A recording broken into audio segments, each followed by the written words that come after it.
Chapter 281, The Space Cracks. Nangong Yu's eyes instinctively looked towards Heshi, while Heshi snorted coldly and turned her head away to avoid looking at him. His face became extremely cold. Without bothering to answer Gu Lufeng, he instead chose to look at Qing Long with eyes containing a bitingly cold murderous intent. Qing Long hurriedly took a step forward and cautiously said, "Answering Master, these rumors were spread by Intoxicated Happiness Square a while ago. We had originally wanted to deal with these rumors, but Zhu Ke did some investigating and found that Intoxicated Happiness Square was Lu Li Sec's property. She also said, Master, that the friendship between you and Ice Lotus Fairy isn't ordinary, so if we handled it rashly, it would affect your relationship with Lu Li Sect. Therefore, it has been delayed up until now."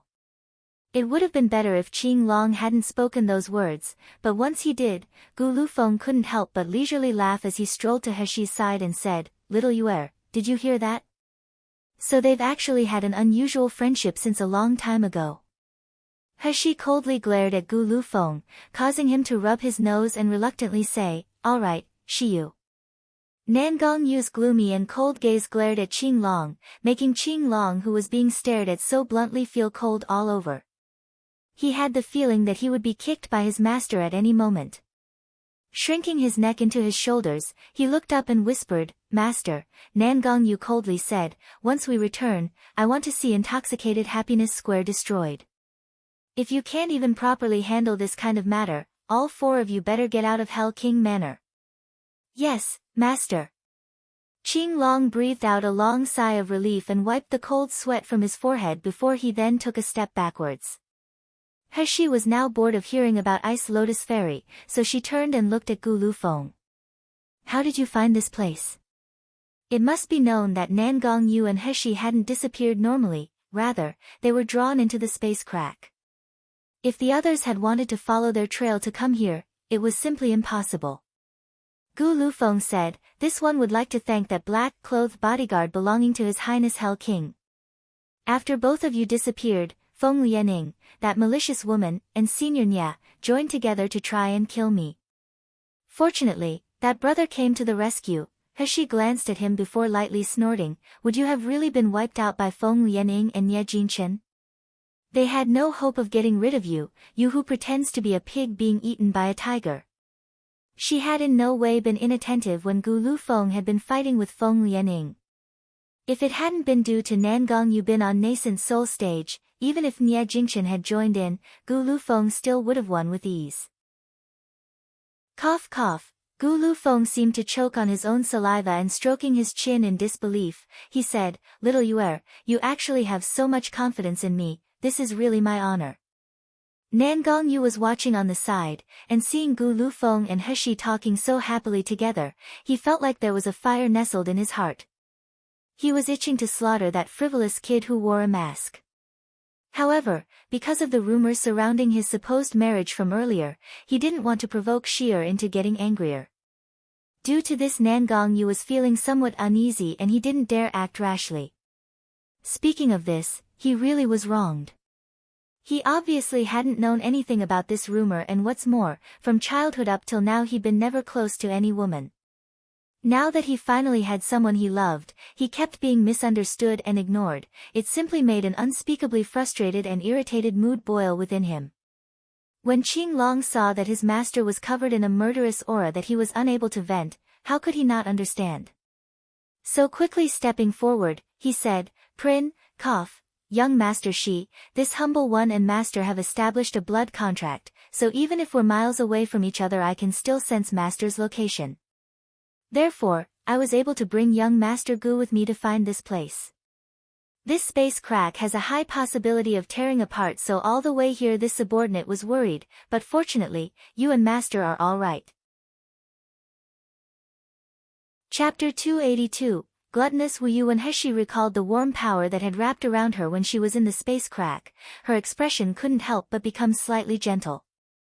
However, Gu Lufeng standing nearby continued to add oil to the fire by saying, "Little Yuer, in the future you must be careful of Feng Lianing, that poisonous woman. TSK, you didn't get to see the sinister expression on her face after you and Hell King had disappeared, even I myself had goosebumps when I saw it. I think she regards you as a powerful enemy who wants to snatch away her boyfriend. A woman who's jealous to the core will do whatever's necessary, no matter how unreasonable it is.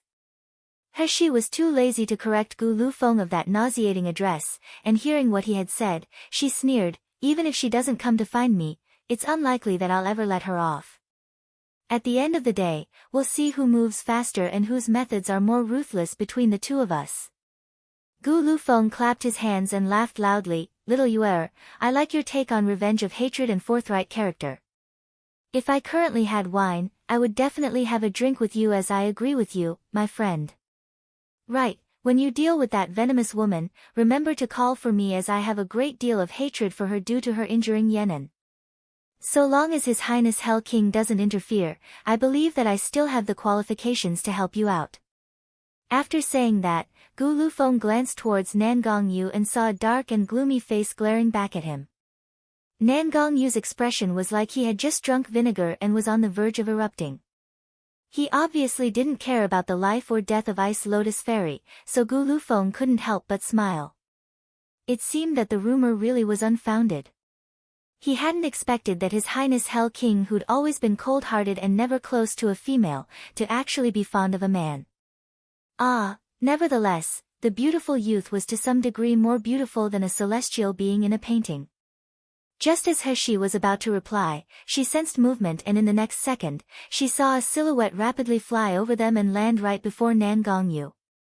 It was one of Nan Gongyu's trusted aides, Wu Yu. Wu Yu first saluted Nan Gongyu, then reported the result of his explorations of the secret territory. After finishing, he turned his head and saw He, causing him to immediately exclaim, Prin, cough, young Master Shi, why are you here? He nonchalantly responded with, why can't I be here? No, young Master Shi, of course you can be here. Wu Yu swiftly changed his stunned expression into a smile of fawning. I was just so deeply emotional because Bai Hu, that boy, couldn't find you outside. He even scoured all of Yanjing City, yet he still couldn't find you. He raised her brows in puzzlement. Why is Bai Hu looking for me? Naturally, it's to protect you. Wu Yu gave her a look of, why are you asking a question when you already know the answer? Master was aware that he would enter the secret territory, but this secret territory is extremely dangerous for martial artists of Meridian stage and below, so naturally he couldn't bring you with him. Yet he was also worried that someone would trouble you when he wasn't present, and therefore he sent Bai Hu to protect you outside. You don't know this, but I had originally wanted to handle the task of protecting you, while Bai Hu had wanted to follow Master into the secret territory to take a look. But that grumpy brother of mine, Wu Xian, simply didn't listen to my protests and he kicked me straight into the secret territory. You tell me, with ashes, mountains, and rocks everywhere, where there's nothing delicious to eat, what's the meaning of me even coming here? But I really didn't expect to see you, young Master Shi. Your cultivation base is so low, yet you were actually able to enter the secret territory. This is great, I no longer have to worry about what there is to eat. It's because Master missed you and hated to part with you, so at the last moment he dragged you along. Chapter 283, Shameless and Without Integrity, cough cough. Wu Yu, you better shut up.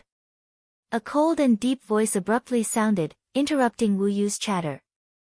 Wu Yu had always been slow to react, and turning his head, he noticed that Nan Gongyu's face had darkened to the point where it could almost freeze water. Shuddering all over, he subconsciously moved closer towards He and muttered, hee, that, just take it as if I'd never said anything. I don't know anything, I don't know.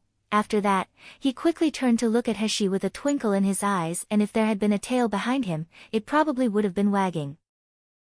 You know, young Master Shi, ever since I ate the spiritual food you made, I couldn't eat any other food for many days. Now that I've finally seen you again, it's really such a fortuitous event. So, do you have anything to eat? Gu Liufeng's eyes were full of shock as he stared at Wu Yu in confusion. He seemed to have found out an incredible fact. This man before him, wasn't he the owner of Gluttonous House? He hadn't expected that one of Yanjing City's most famous buildings, Gluttonous House, would actually belong to Hell King Manor. In the end, How many secret forces did Hell King have? No, that's not the point. The point is that Wu Yu, who to everyone's eyes was the mysterious, powerful, and cold-blooded owner of Gluttonous House, was privately so shameless and without integrity. An expert gold core stage martial artist was actually begging for food from little Yuer, and what's more, he didn't look the slightest bit ashamed. Gu Lufeng felt like his 3 points of view had sustained a great impact. Qing Long's face twisted as he held his forehead. Could he say that he didn't know this idiot? With Wu Yu's conduct, he didn't believe that he could proudly stand side by side with him as one of Hell King's personal bodyguards. He refused to acknowledge Wu Yu as it was simply making him too ashamed. What Wu Xian had said was right, this gluttonous kid would one day be killed by his own mouth. He Shi looked at Wu Yu's sparkling eyes and watched as the corners of his mouth impossibly stretched wider and brighter. When she heard the sound of him swallowing his saliva, her mouth couldn't help but twitch. I believe I said last time that it wouldn't be repeated. I'm not a personal chef for Hell King Manor, so don't expect food from me every day. She liked to cook and had only intended for her food to be used as a way to reward herself, not for it to be wasted on other people. Dandan was her closest spiritual pet, so it wasn't a problem. And as for Nan Gongyu, anyway, she didn't like the feeling that she had to serve other people. He Shi lifted her foot to leave, but Wu Yu rushed over and grabbed her skirt, giving her a, "If you don't give me a meal, I won't let you go," look. Young Master Shi, as long as you give me some delicious food, I'll do anything you order me to do. I'll work extremely hard and won't hesitate at all. Whenever you, young Master Shi, send me on an errand, as long as it isn't harmful to Hell King Manor, Wu Yu will brave any difficulty to achieve it. Blue veins twitched on He Shi's forehead. She wanted to get away from him and leave, but Wu Yu's unreasonable behavior and bawling had reached a completely shameless point. Oh well, although she was too lazy to cook, she still had some food that she had prepared earlier in her space. Forget about it, she would just give in and give some to him. She couldn't afford to throw away this shameless scoundrel without integrity just yet. He Shi withdrew a roast chicken from her space and threw it at him, and without waiting for her to say something, Wu Yu grabbed the roast chicken and started to devour it. The crispy golden roast chicken was fragrant with tender meat. Emitting strong spiritual power, it was accompanied by the smell of seasoning that wafted around everyone present, making them all unconsciously swallow their saliva. Gu Lufeng had originally scoffed at Wu Yu's shamelessness, but now, he couldn't help but breathe in deeply and feel his stomach begin to rumble due to emptiness. Chapter 284, Greenwood Realm. I say, little Yuer, you can't favor one and discriminate against the rest. We're partners that just fought side by side. You gave this guy something to eat, so can't you give me something to eat too? We've not eaten for quite a while, so quickly give me some roast chicken too. This time it was Zhou Yan'an's turn to facepalm and shake his head. He never would have thought that his young master could also be so shameless. He Shi felt her head started to pound due to these noisy guys. Hence, she took out several roast chickens that she had prepared long ago from her space and threw one to each person. Finally, the surroundings quieted down, leaving only the muffled noise of chicken being chewed. When it was Nan Gongyu's turn to catch a roast chicken, he moved closer to He Shi and looked at her with resentment on his face. I want an assorted cake, shark fin soup cooked over purple sand, dragon and phoenix golden nest. Obviously, before it had only been him who was able to eat the dishes made by Sheer, yet now this group of brats had managed to taste it. Nan Gongyu was unwilling to accept it. Extremely unwilling. Seeing them all eating with looks of enjoyment, he was really itching to squish their stupid faces into a mud pit. A corner of He Shi's mouth twitched as she retrieved her hand that was about to give him the roast chicken. It's up to you whether you want to eat it or not, I don't care. This guy actually dared to order food. Did he think of her as a cook? Nan Gongyu quickly grabbed the roast chicken from her hand and taking advantage of the situation, her embraced her waist and whispered in her ear, I said before that you're not allowed to make food for others to eat as Sheer's taste only belongs to me, He Shi responded by kicking him away with distaste. After lunch, they took a moment to take a break and reorganize before preparing to continue on their journey. According to the map on the jade slip that Nan Gongyu had previously obtained, they were currently located in the Greenwood realm, in the inner layer of the sealed dragon domain. There were no treasures that people would fight over in the Greenwood realm, only many fierce demonic beasts that were roaming around. Therefore, not many martial artists would specifically go out of their way to come here. However, according to Wu Yu's exploration, there was a medicinal field located in the Greenwood realm where Zijin's master had grown his lifetime collection of spiritual herbs. Originally, the medicinal field had a strong rate of herb survival, and after 1,000 years of growth, the plants inside must be very precious. Nan Gongyu knew that Heshi's medical skill was superb and that she was very interested in collecting uncommon spiritual plants. Since Gu Lufeng and the others didn't have anything they particularly wanted to do, they decided to proceed towards the medicinal field. In fact, the thing Heshi most wanted to find at this moment was the key to gain control over the secret territory. Unfortunately, she had had no idea that each layer of the secret territory was so dangerous, and anyway, if they wanted to leave the Greenwood realm, they needed to find the formation, location, which couldn't be done within a short amount of time. Hence, she could only give up. Moreover, there would certainly be many precious spiritual plants to be found in Zijin Master's medicinal field, and she wanted to take the opportunity to see if she could find the divine dragon fruit that the little dragon needed. If she could, then that would be great. Suddenly, she recalled something that the little dragon had said about the Burning Heaven realm. Greenwood realm, Burning Heaven realm, did this mean that the Burning Heaven realm might also be part of the sealed dragon domain? The more she thought about it, the more likely she figured that she was correct. She was now starting to become a little impatient about gaining control of the secret territory. Greenwood realm wasn't large, so in merely half a day they had managed to spot the location of the medicinal field and found that it was enveloped by a white fog. The reason there was a fog was that this area could be considered the most sought-after location in the entire Greenwood realm.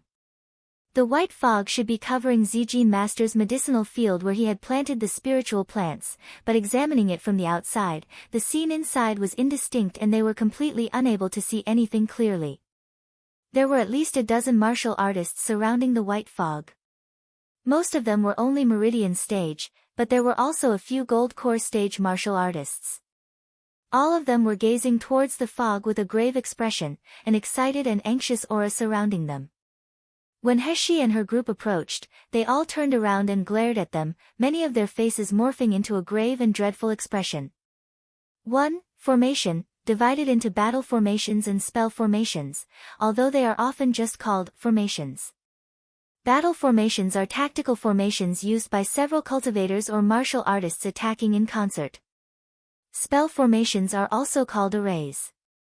They're essentially magic circles which cast a continuous area of effect spell on the location the formation encompasses. Chapter 285. The Murong family. Many people wouldn't recognize His Highness Hell King, but still, Wu Yu had quickly made him a disguise so that no one would know his true identity just in case. But even though Hell King was disguised, an imposing aura was still being released from Heshi's group, particularly from Qing Long and Wu Yu.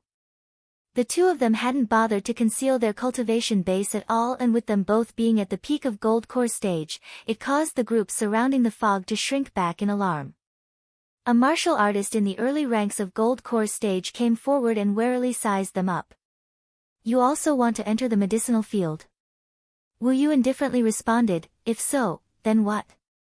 I'll give you a bit of advice, you had better leave this place immediately. The martial artist then lifted his head and arrogantly said, let me tell you the truth, this medicinal field has been claimed by our Murong family.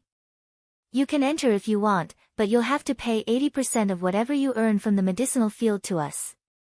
Before Wu Yu could reply, he saw Gu Lufeng, who had been silently listening to this the whole time, suddenly take a step forward and sneer as he said, if we don't agree? Don't agree. The martial artist burst into loud laughter. Do you think that just because your cultivation base is high that you can take whatever you want from this medicinal field? I'll tell you now that in here, even if your cultivation base high, you still can't overturn the wind and the waves. Even if you're a dragon on the outside, once you're in our Murong family's territory you have to be obedient. Murong family? Gu Lufeng slowly stressed the word. The head of the Murong family belongs to one of Yanjing City's 4 great clans. Don't tell me you don't know this? Arrogance flitted across the gold core stage martial artist's face and he looked at Gu Lufeng in contempt. If you don't abide by Greenwood Realm's rules, even if you leave, my Murong family will never let you go. So if you're tactful you should either get lost, or you'll obediently do what we tell you to do. That martial artist hadn't yet finished speaking when a fierce red light shot from Gu Liufeng's hand. Uttering a shrill scream as he flew back several feet, the martial artist then smashed heavily to the ground. His eyes opened wide as they filled with disbelief. On his chest, there was a still ablaze wound that spread him open from chest to abdomen. You. Blood continuously flowed from his mouth and his face was a terrifying sight, filled with obstinacy. Ultimately, he was unable to finish what he was saying before he stopped breathing.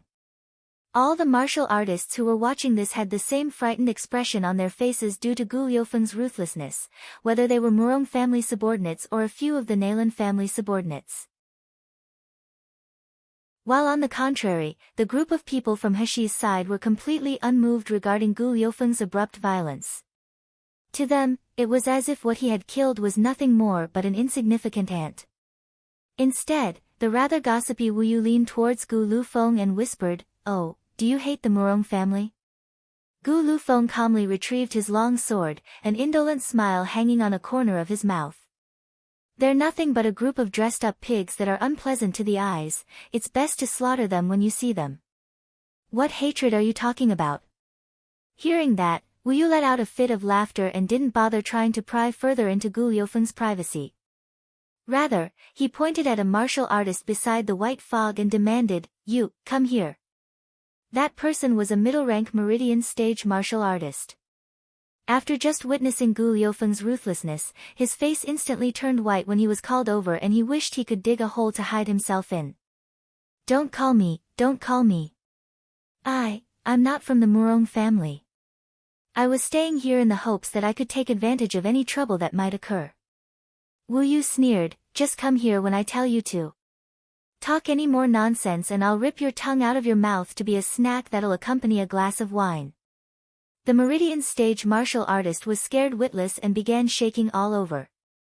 Frantically rushing forwards he dropped to his knees before Wu Yu's feet, trembling as he kowtowed to beg for mercy. Chapter 286, The White Fog's Absorption of Spiritual Power. Wu Yu crossed his arms in front of his chest as he asked, "Tell me, what's with this strange white fog? Why did that useless trash from the Murong family say that even if someone's cultivation base is high, they still couldn't overturn the wind and the waves? How could a low-level martial artist ever dare to conceal the truth?" Hurriedly, he replied, "Senior, please spare me my little life. I'll tell you everything that I know. I don't know what formations are inside the fog, but, no matter how high a person's cultivation base is, when they enter that white fog, their spiritual power will quickly start to drain away. Moreover, any methods you might have to control your spiritual power will become ineffective once inside. Even if it were a martial artist of nascent soul stage, they would also become an ordinary person without any cultivation base. A person's spiritual power will quickly drain away." Wu Yu stroked his chin while frowning, then he said, "Do you know what happens to the ones who go inside?" The martial artist's face now looked somewhat frightened as he shook his head. "We went in for a while and found that the road ahead was endless and obscured. When we realized that the spiritual power within our bodies was draining at high speed, we escaped out of fear. This humble one had 2 companions with him who didn't believe in evil. They went in, but the Jade Life tablets they left with this humble one shattered. If a Jade Life tablet were to shatter, then that would mean that the martial artist who owned it had died." Wiping away the perspiration on his forehead, the martial artist continued in a trembling voice, "Once this humble one left the white fog, this humble one discovered that after a full 2 hours my spiritual power restored itself. Unfortunately, during that period this humble one's strength was lacking more 50% of its usual power. Due to that, this humble one nearly lost his life to all the martial artists who had surrounded the white fog hoping to collect any small advantage. If it were not for this humble one handing over several treasures, this humble one would have long been on the journey to the Underworld.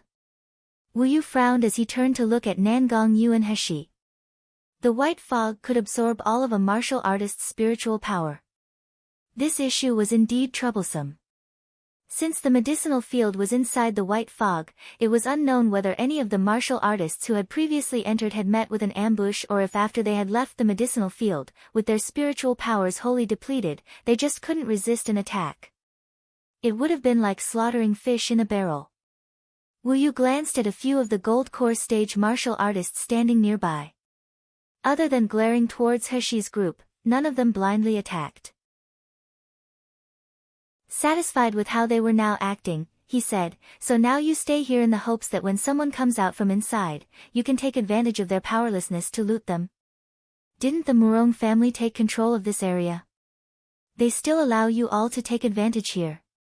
Trembling, the low-rank martial artist broke out into a cold sweat before hanging his head and saying, "What the Murong family want is some of the rare spiritual plants inside the medicinal field. In particular, they seem to be looking for a 7th-grade spiritual herb known as the mythical heart herb. The Murong family will thoroughly search every person that exits the white fog, and then those that remain and are deemed unnecessary by them, are then left for us to search and divide between us." Wu Yu had nothing more to ask, so he waved his hand and allowed the martial artist to return to where he'd previously been standing. Then, turning towards Nangong Yu, he said, "Master, the risk of entering the white fog is too big. It's better to let me and Qing Long go to the medicinal field while you and young Master Shi wait outside." "Out of the question." Heshi immediately vetoed. "You wouldn't be able to recognize any of the medicinal herbs, and you also don't know to pick them safely. I want to go to the medicinal field by myself, you can wait outside." What a joke. Her space was the best place to transplant the medicinal herbs. If there were any precious spiritual plants in the medicinal field, she would of course straight away move them into her space to ensure their survival. If she didn't go in herself, the damage to the herbs would be too significant. Upon hearing that, Nangong Yu's face instantly darkened. "Shi, you should just drop the matter. I said before that I'd never let you leave me. Not to mention, letting you go to such a dangerous place alone is impossible." Chapter 287, Tied Together Forever. Qing Long and Wu Yu were alarmed, quickly moving to prevent Nangong Yu from risking himself. "Master, your identity is rather extraordinary. If you were to lose your cultivation base and people knew it, then the consequences would be unthinkable. If you're worried about young Master Shi's safety, then Wu Yu and I can accompany him. We swear we won't let young Master Shi suffer any injuries." A corner of Gu Liufeng's mouth perked up, while a charming smile flowed within his eyes. "It's also okay if you don't go, I'll accompany little Yuer. With me partnered with little Yuer, what difficulties won't we sweep away? What do you think about it, little Yuer, am I right?" With a languid appearance, he leaned over to put his arm over Heshi's shoulder. Qing Long and Wu Yu's eyes widened. This good-for-nothing, even at a time like this he still dared to provoke Nangong Yu. Sure enough, a glint of coldness appeared in Nangong Yu's eyes, and an invisible beam of spiritual energy shot forth. With a swish, it instantly pulled Heshi to his side. Following that, Gu Lufeng cried out in shock from the sudden action. Jumping away, electricity had now scorched the long hair that had previously hung in front of his face into a bundle of smoking ends. This resulted in him cutting a sorry figure. Nangong Yu glared at him coldly, slowly stressing, "It'll never be necessary for you to protect my people. I will never allow Shi to leave me. Even more, he would never allow Shi to be alone with this bastard." "Master." Qing Long and Wu Yu were full of anxiety, but they just couldn't persuade Nangong Yu to stay. Having no other alternative, they threw pleading looks towards Heshi. Heshi held her forehead. She would like nothing more than to get rid of these annoying people and just go in herself, but, seeing Nangong Yu's persistent gaze and Gu Liufeng's smiling eyes, forget it, she had better things to do and didn't want to waste any effort. Heshi's gaze fell on the white fog. With a hint of doubt flashing within her eyes, she couldn't hold back and reached out her hand to touch it. There didn't seem to be any unusual feeling or spiritual power absorption. It appeared that she needed to be inside to experience it personally. In the end, How did this white fog absorb a person's spiritual power? Don't be so noisy, Hashi muttered. I'm curious about this white fog that absorbs spiritual power. I'll go in first to take a look, while you all stay to discuss who will go and who will stay. Nangongyu instantly responded, I'll go with you. I'm just going in to take a look, not heading towards the medicinal field. I don't need anyone to accompany me. Hashi looked up and saw Nangongyu's persistently stubbornly expression, so she helplessly said, or you can take your golden silk and tie it around me, will that do?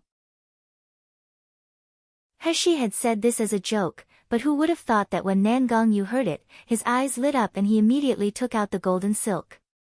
A moment later, Hashi watched as the golden silk was tied between her right hand and Nangongyu's left hand, causing a corner of her mouth to twitch. Nangongyu then leaned closer to her ear and whispered, Sheer, I really want to tie you like this to me forever. Hashi turned around and stormed into the white fog without the slightest hesitation. She refused to look at this shameless guy. After barely entering, Hashi felt an immense force suctioning out her spiritual power within the white fog. Her complexion turned pale, while from a distance she could just hear someone's shrieks. Let me out. Let me leave this damned fog. I no longer want any treasure, just let me leave. The white fog was not only able to absorb a person's spiritual power, but it was also able to make fear bloom within a person's heart and confuse their mind, resulting in them becoming lost within the white fog. Along with this, after their spiritual power was utterly drained, the martial artist would then find that their vitality would start to drain away. So for most people who went into the white fog, they would find themselves unable to come out, but still unable to reach the medicinal field. Unfortunately, this would end with them losing their lives within the white fog. Chapter 288, Barely Satisfactory. After a moment of silence, Hashi's expression regained its tranquility. For her, although her cultivation base was significant, it wasn't her only way to save a person's life. She still had poison, qinggong, and her internal power. If there was anyone who dared to rush over and provoke her, she wasn't afraid to fix that person's appearance. As Hashi's heart calmed down, she began to sense the spiritual power in her body gradually draining away, as if an external force was pulling and pushing her dantian to make it release her spiritual power. However, the spiritual power that was released didn't form any fluctuations in the surroundings as the white fog immediately absorbed it. Hashi tried burning the white fog but found that the spiritual fire was barely released from her body before it disappeared without a trace. As time went on, more and more spiritual power drained from her body, and once it reached almost 80%, her complexion was nearly deathly white. But suddenly, she opened her eyes, and within them, a trace of understanding was visible while a confident smile graced her lips. Outside the white fog, Nangongyu's hand tightly gripped the golden silk. His outward expression was calm, but his clenched fist exposed his nervousness. Abruptly, his eyes lit up and gazing towards the white fog, he saw a slender silhouette slowly moving closer. With facial features as bright as sunlight within the white fog, her appearance resembled the most enchanting fairies of the demon beast forest. This image firmly lodged itself in his heart, and he found that he was no longer able to free himself. As soon as Hashi exited the white fog, she immediately swallowed a spiritual supplement pill that was made with spirit spring water and began to meditate to regulate her spiritual power. She had already discovered a way to deal with the white fog, but first, she needed to restore her spiritual power and then she would go in to try again. The spiritual supplement pill had barely entered Hashi's body before she suddenly felt tranquil spiritual power suffuse her body from her back. Slowly entering her body, that spiritual power carried with it a familiar warmth and gentleness. It was Nangongyu.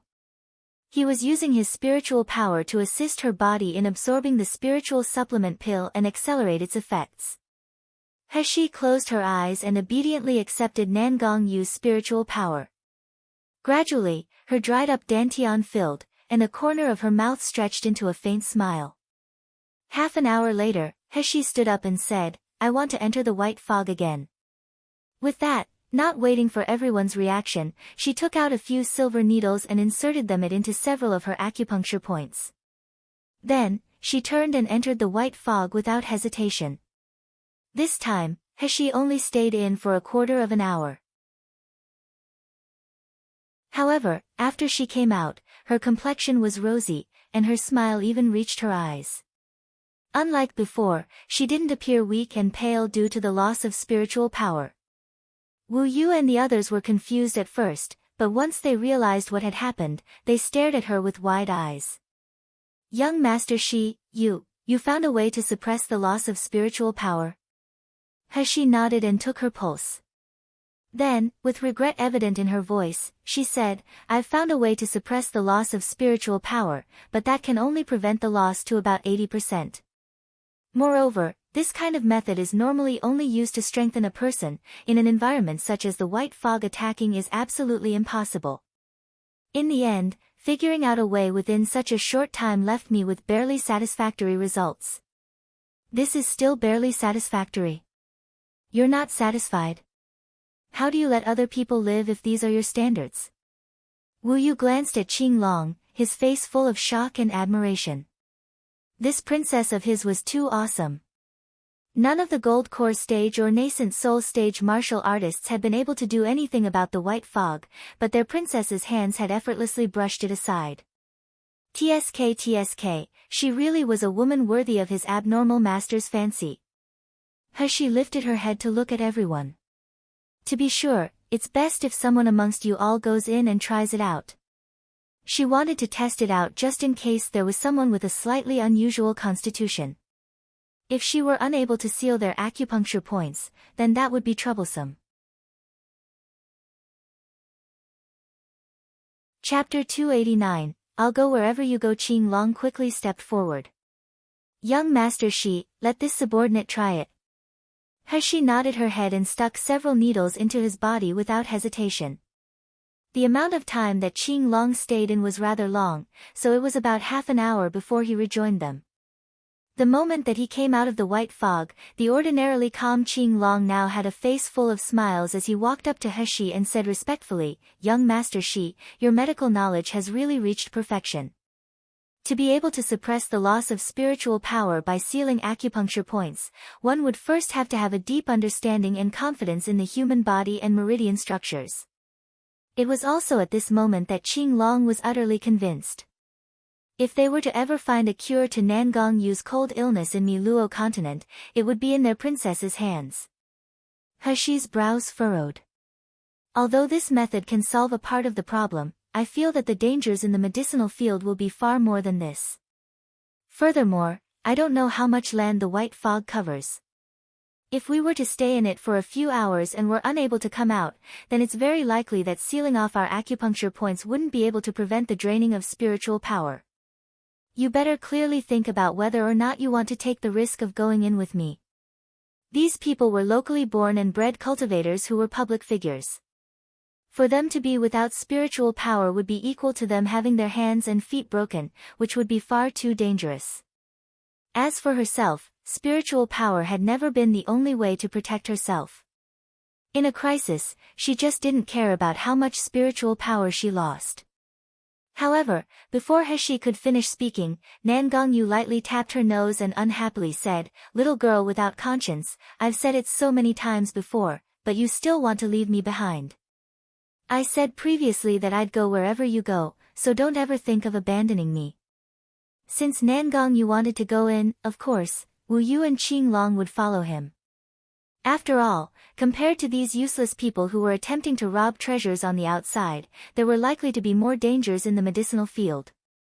While Gu Lufeng, on the other hand, gave a smug look. I said before that I wanted to go on an adventure together with little Yuer, he laughingly said, completely ignoring the sharp glare that Nangong Yu was throwing him. In the end, only Zhou Yenan and several of the bodyguards from Hell King Manor remained outside the white fog. Their cultivation bases weren't high, so Qing Long made them hide far away to wait for more orders once they left the white fog. When Heshi saw how many people were determined to enter the medicinal field with her, she no longer tried to persuade them and instead fished out a bottle of medicinal pills and handed them to everyone. This is a kind of medicinal pill that can increase a martial artist's strength and speed in a short period. The medicine is relatively mild, and the effect isn't too excessive. If an ordinary martial artist were to take this, they could withstand a level 3 or 4 chi refining stage martial artist at most, but the advantage is the duration time. Moreover, it has no side effects on the body. These medicines had initially been prepared to help Shi Jia and the others while they were training. When He had refined them, she'd kept a few bottles in her space, but she'd never expected there would be a time when they would come in handy. The people surrounding He each held a pill with an amazed expression, not doubting her words in the slightest. During this time, He had utterly subdued them all with her incredible medical skills. Even Gu Lufeng swallowed the pill without hesitation. When the effect of the medicinal pill was felt within his body, shock covered his face. As he gazed at He, his eyes gleamed with a brilliant light. Outside the white fog, several martial artists were watching as they hid in the distance. When they saw that Nangong Yu and the others were entering and exiting the white fog several times, before finally entering the white fog and disappearing from their sight, they couldn't help but exclaim in shock. They're really entering the white fog? Aren't they afraid that they'll be unable to come out and will be completely lost in there? Chapter 290, A Hell-like World. When they were going in and out of the white fog before, could it be that it was to find a secret method? How could there be a secret method? When they entered the white fog they didn't have any spiritual power fluctuation. This was a clear sign that their spiritual power is being absorbed by the white fog. Humph, this group of idiots. It must be because their cultivation bases are so profound that they're able to get through the white fog. In that case, we just have to wait here to profit from them. But those people's cultivation bases were so high and their methods were so vicious, what if by chance their cultivation bases are high so that without their cultivation bases they only end up like ordinary people? At that time, the more treasures they have, the greater the benefits we can get. Humph, daring to oppose my Murong family. I'll let that stinky brat who wore a mask know what happens to those who offend my Murong family. Inside the white fog, there was a bone-chilling aura. Without spiritual power, a cultivation base, and having your physical strength drained away little by little, this was a hell-like world. However, this was more terrible compared to gradually moving towards a possible death as hidden within the dense fog, the sounds of a massacre could suddenly be heard all around. Ah! Spare me! I beg you, spare me! I'll give you all of my treasures. Wretched screams and begging echoed throughout the thick fog. However, the only response that was given was the rough and excited laughter of men. Sparing your life just gets us treasure, but if we kill you, then the treasures and your woman are all ours. You tell us if it was you, what would you choose? The figures of 7 to 8 sturdy and tall men with their faces covered with a black cloth surrounded a small group of people. The lead man's eyes were slanted at an angle as he looked at the young girl with lewd and greedy intentions. We're disciples of the Red Cloud sect of the Tian Gang Kingdom. If you dare lay your hands on us, my sect master will never let you off. However, that masked man laughed and said, the Red Cloud sect won't let us off. That depends on whether or not you can escape from here. As long as you silently die here and your bodies rot away leaving only bones, no one will ever discover your presence. Being surrounded, the 5 martial artists' faces showed horrified and desperate expressions. Within this white fog, their spiritual power had utterly disappeared, and their weak bodies were even more susceptible to attacks than an ordinary person's. These vulgar men before them had cultivation bases that were merely in the early ranks of Meridian stage. Outside the white fog, they wouldn't even be good enough to carry the shoes of a Red Cloud sect's disciple. But now, they had the nerve to try and kill them. The masked leader burst into loud laughter and waved his hand as he said, brothers, except for that beautiful young lady, smash the rest of their heads in for me using giant hammers. As his words fell, several men rushed forward shouting strangely, the noise similar to the sound a swarm of hornets make leaving their nest. Every one of them held a gigantic weapon in their hand. Some were holding giant hammers, some were holding large swords, and there was even one who held a huge and heavy axe. These heavy weapons were simply unable to be held up by ordinary people, however, in the men's hands they were like swaying toys. In just a short moment, 4 young martial artists had their bodies effortlessly smashed, a blood-curdling screech piercing the silence as they fell to the ground. The terrifying part though was that one person was split open from head to toe by the large axe, causing his internal organs and blood to spew to the ground. This scene was extremely bloody and terrifying. The young girl was the only one who remained, and she released a horrified shriek, her voice full of fear and despair. The masked leader was covered in sweat as he stepped forward and pulled at the girl, forcing her to stand up. Then, he maniacally laughed as he said, "Brothers, do you see her? Such a soft and tender-skinned young girl with a cultivation base at the peak of Meridian's stage. I'm sure in her large sect she's the cream of the crop. Have you ever tasted such a delicacy before?" Chapter 291, This Group of Animals. Everyone roared with laughter and jeered in unison. "After eldest brother finishes having fun with her, it'll be our turn." The girl struggled with all her might to escape from the man's large hands, simultaneously letting out a heart-rending screech, "You're all animals. Animals. If you dare touch me, my master and daddy will never let you go. Kill me if you have the ability." The masked man yelled as he groped her chest, laughing with a lecherous expression, "Kill you? Such a beautiful girl, how could we be willing to kill you?" The force of his grip increased and a tearing sound could be heard as the girl's clothes were instantly torn to shreds, revealing her soft skin and red undergarments. Indeed, this is an item of the highest quality. Saliva pooled in the men's mouths and their eyes gleamed with fiery lust. "Eldest brother, what are you waiting for? Quickly fuck this girl." With the fog being so thick and heavy, it's a natural barrier from prying eyes. The masked leader's eyes were also shining as he turned to his brother behind him, and said, "Shoho, hold this girl's feet for me, don't let her move." After his words, he immediately pinned the girl to the ground as if she was an animal. The girl's miserable and desperate shrieks echoed incessantly throughout the thick fog, however, her resounding scream was unanswered. Furthermore, even if someone did hear it, what could they do? Everyone in this thick fog was rendered powerless, so who could come and save her?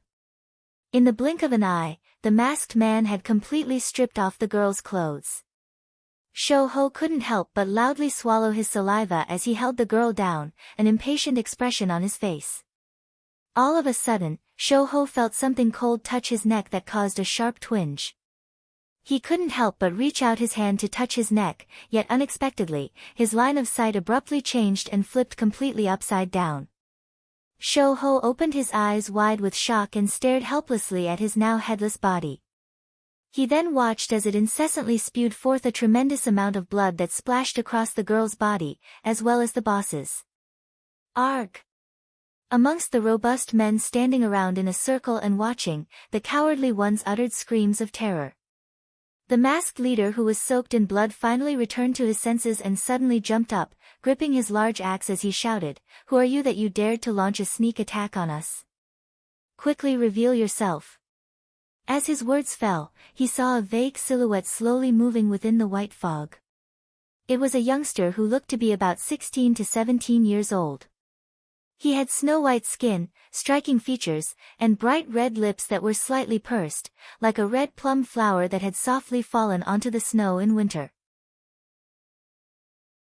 As he gradually appeared, the dense fog swept across his face, slicking back the jet-black strands of his satin-like hair and causing it to gently stick to his slender and fair neck.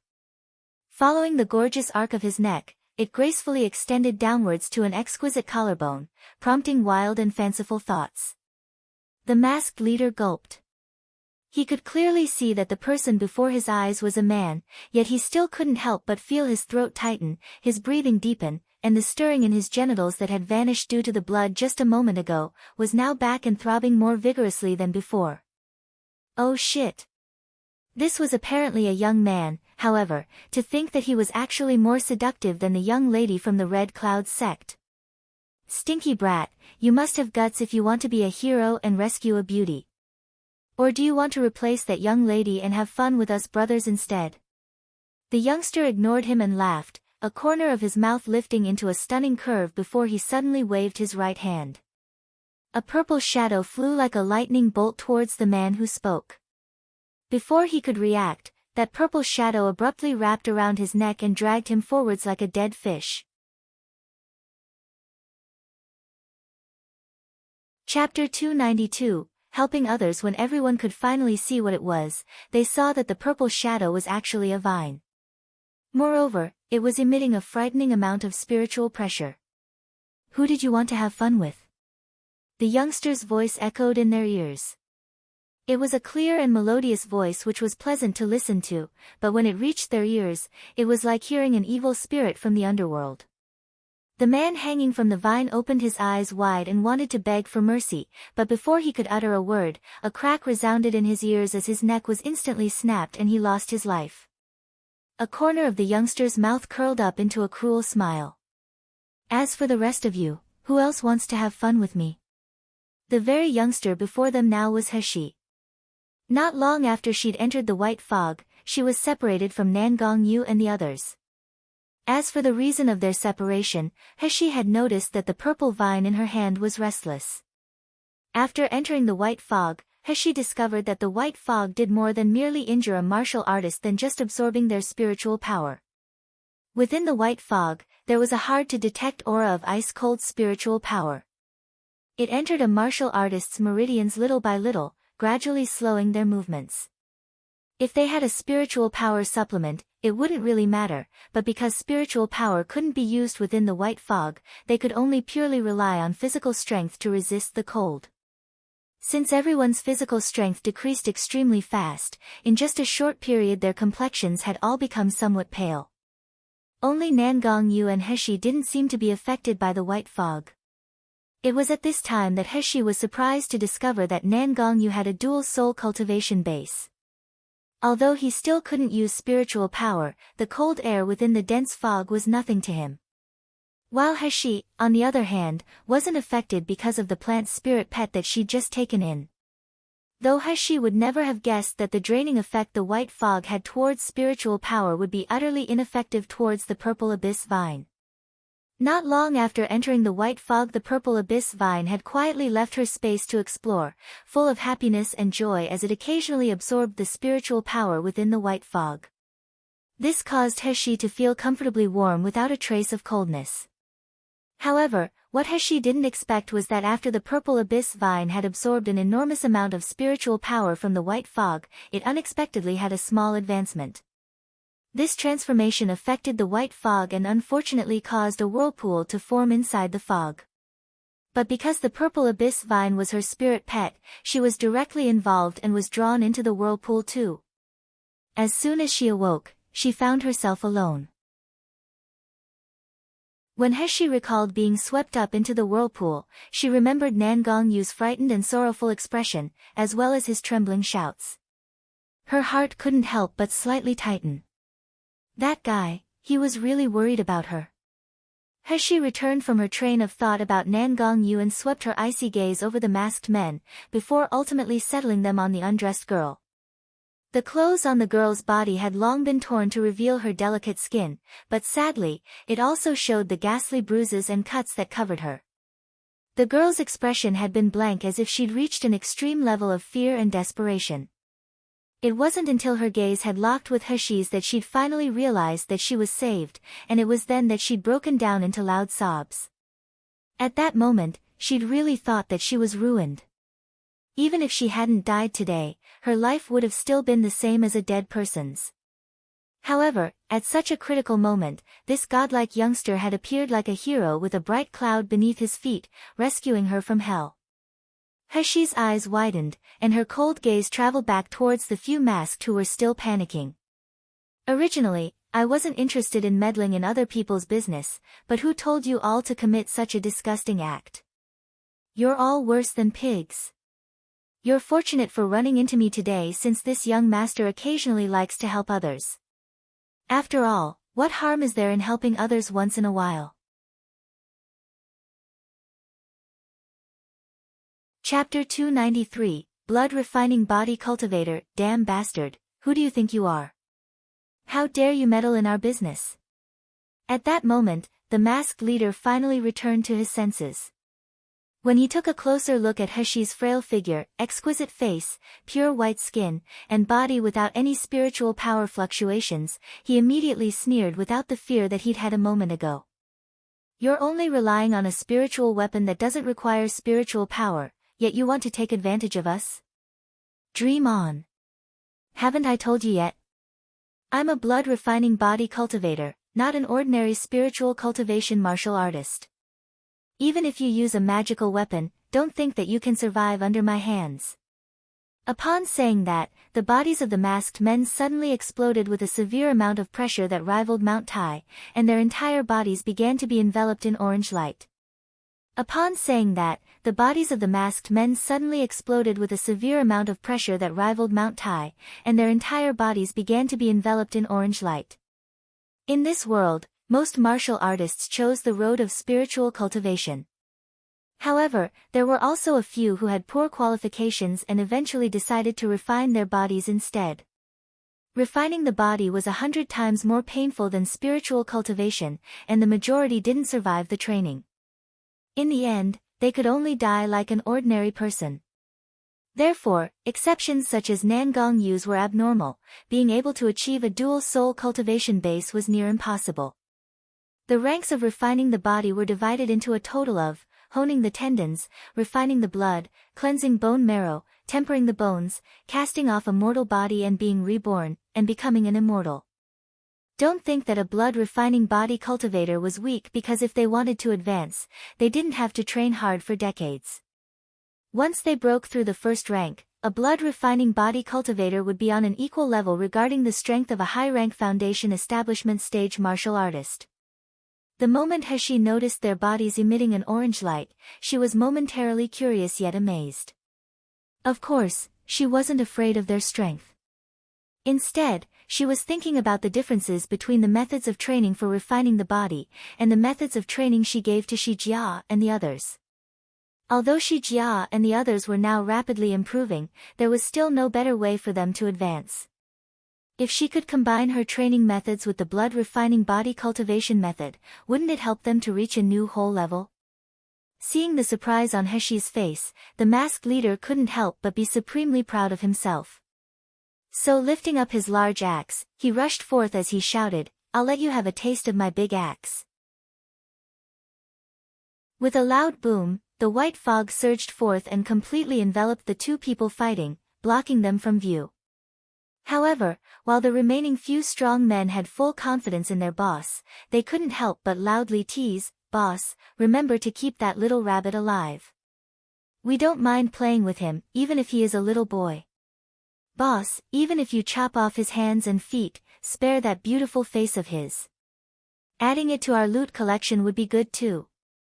Ha ha ha, the men's cruel and rough laughter made the girl on the ground curl up into a ball and tremble violently, tears of desperation streaming down her cheeks. If that youngster died, her fate would be incredibly miserable. What's more, that youngster, to save her would.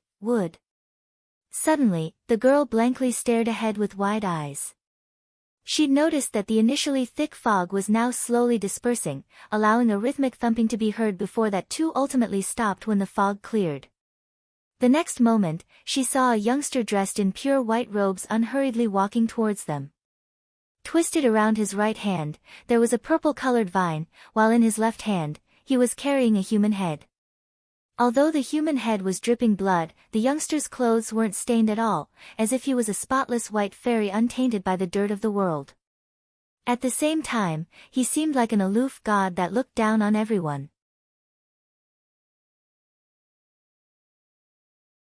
Chapter 294, The Eye of the Array. The Core of the Array. The girl suddenly covered her mouth and uttered a muffled sound of joy, while tears continuously rolled down her cheeks like a strand of pearls with its string snapped. While the group of strong men who had previously been excited and were jeering non-stop, simultaneously showed horrified expressions. Staggering back several steps, they were unwilling to believe that their powerful boss had been slaughtered. However, once they squinted to scrutinize the head, they recognized the familiar face. His facial features were twisted grotesquely, his eyes were wide open, and the black cloth covering his face had disappeared, revealing an expression of utter horror and despair. Spare our lives. Some of the men dropped to their knees, kowtowing to beg for mercy, while others screamed and tensed to flee into the thick fog. The purple vine in Heshi's hand flashed as it suddenly sprang forward.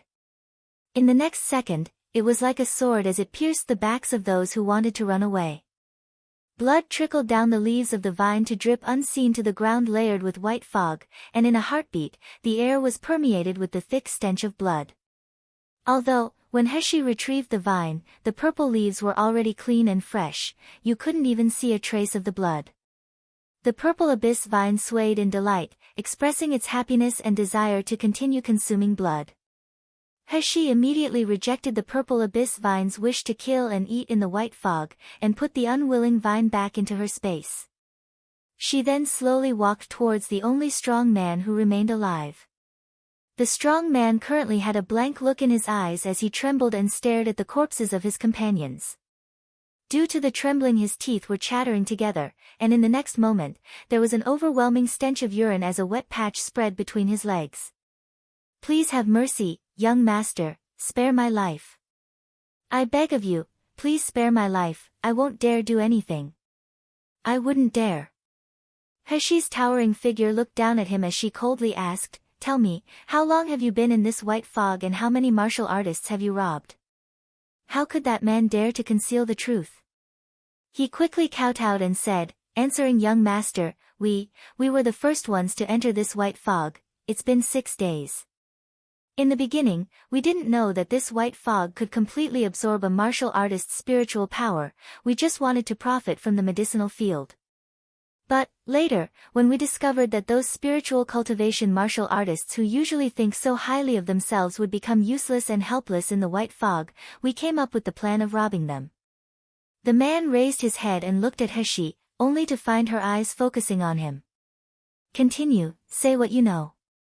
Yes. This small one absolutely wouldn't dare conceal anything. The man was so frightened that his trembling grew more violent before he quickly continued, "Normally us body-refining cultivators are bullied and humiliated by spiritual cultivators, yet now we had an opportunity to take revenge. Moreover, this white fog is very strange. After we explored deeper we couldn't find the way out, also, we couldn't find a way to enter the medicinal field. Therefore, we all figured that we might as well wait around here and focus on robbing the martial artists whose spiritual powers were drained." Heshi furrowed her brows. "There's no way to enter the medicinal field. We didn't find it, however, we met a group of extremely powerful martial artists. Although they didn't have any spiritual power, the imposing aura being emitted from their bodies was immense. We didn't dare approach them and instead, we quietly ran away. But, I remember hearing them talking about wanting to enter the medicinal field and that to do so, they had to find the eye of the array, or the core of the array, or something, the eye of the array. The core of the array." The wrinkle between Heshi's beautiful eyebrows deepened. As she'd expected, this white fog was a natural array. Chapter 295, Major Cloud Array. Since she'd read the ancient records left by Old Man Shumi, she had some understanding about arrays, but at most, it could only be regarded as minimal. So if she wanted to break the array, it was simply impossible. The strong man noticed that Heshi was lost in thought and completely unguarded.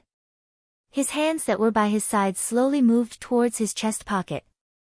He knew that this youngster before him would never let him go, so this being the case, he might as well strike first and try to gain an advantage.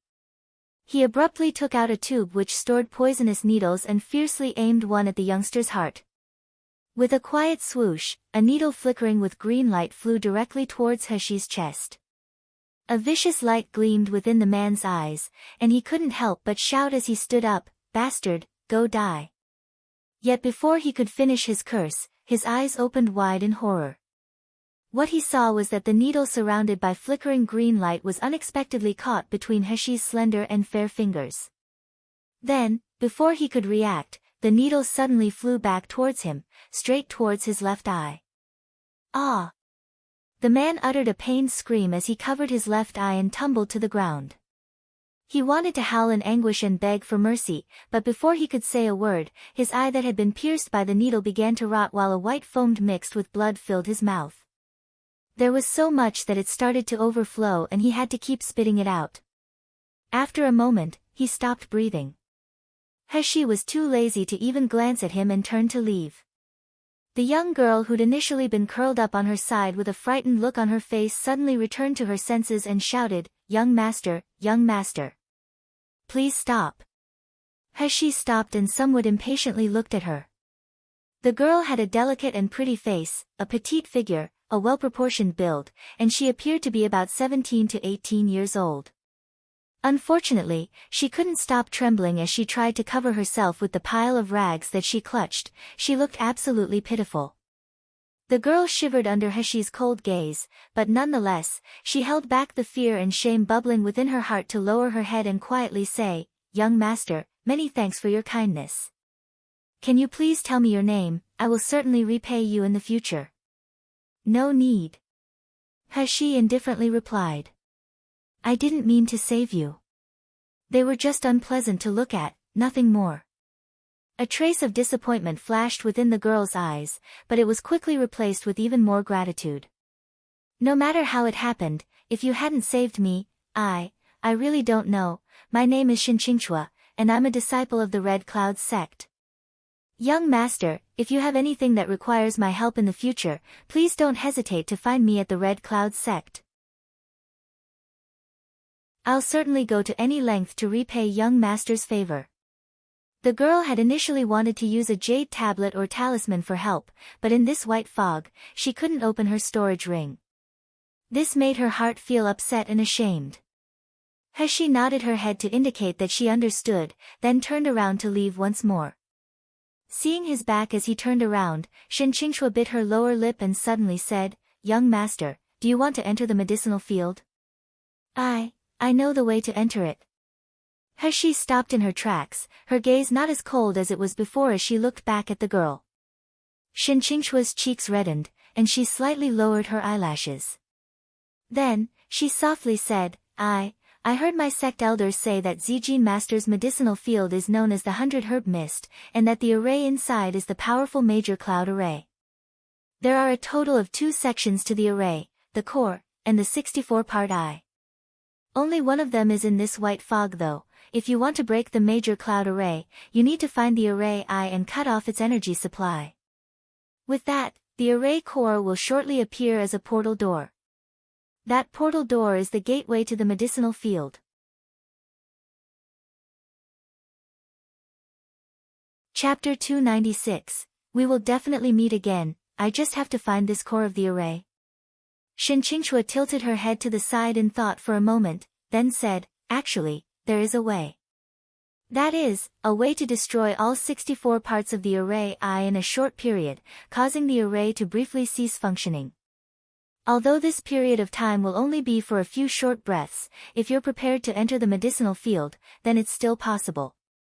But, wanting to find the 64 parts of the array eye within a short time is practically impossible because once the time runs out, the destroyed parts of the array will be automatically restored. Moreover, the force the fog uses to absorb spiritual power will dramatically increase." Heshi looked pensive as she said, "I understand, thank you for telling me this."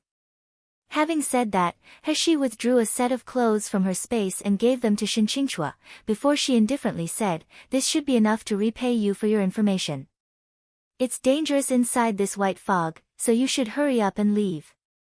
This time she didn't stop and quickly disappeared into the thick fog. Left alone, the girl quickly dressed in the clothes that had been handed to her. Lifting up one of the sleeves to the tip of her nose, she smelled the scent of fresh medicinal herbs and a faint blush covered both of her cheeks. "We'll meet again, right? We will definitely meet again." Heshi's figure disappeared into the fog, and to ensure that no one was around, she immediately summoned the purple abyss vine from her space. As the purple abyss vine came into contact with the white fog, it promptly began swaying excitedly. It then started transmitting its excitement and cravings to Heshi through her divine sense. However, Heshi didn't dare let it do as it pleased and refused to allow it to absorb more spiritual power. If it were to cause another whirlpool within the white fog, or directly touch the array, then she would be in big trouble. After appeasing the purple abyss vine and promising to give it some spiritual fire for it to eat when they entered the medicinal field, the purple abyss vine reluctantly calmed down. Heshi flicked her hands, and in a split second, several hundred purple shadows flew out, all of them instantly shooting in all directions of the white fog. This was the purple abyss vine's unique technique of dividing its body into thousands of vines, and it was the quickest way to search for the core and the eye of the array in this boundless white fog. Each of the purple abyss vine subvines was connected to Heshi's divine sense. Unfortunately, this meant that each subvine was dramatically weakened compared to its usual strength, rendering it unable to attack. It also meant that if it was attacked, the damage would be relatively severe, and most of it would be inflicted on Heshi's divine sense.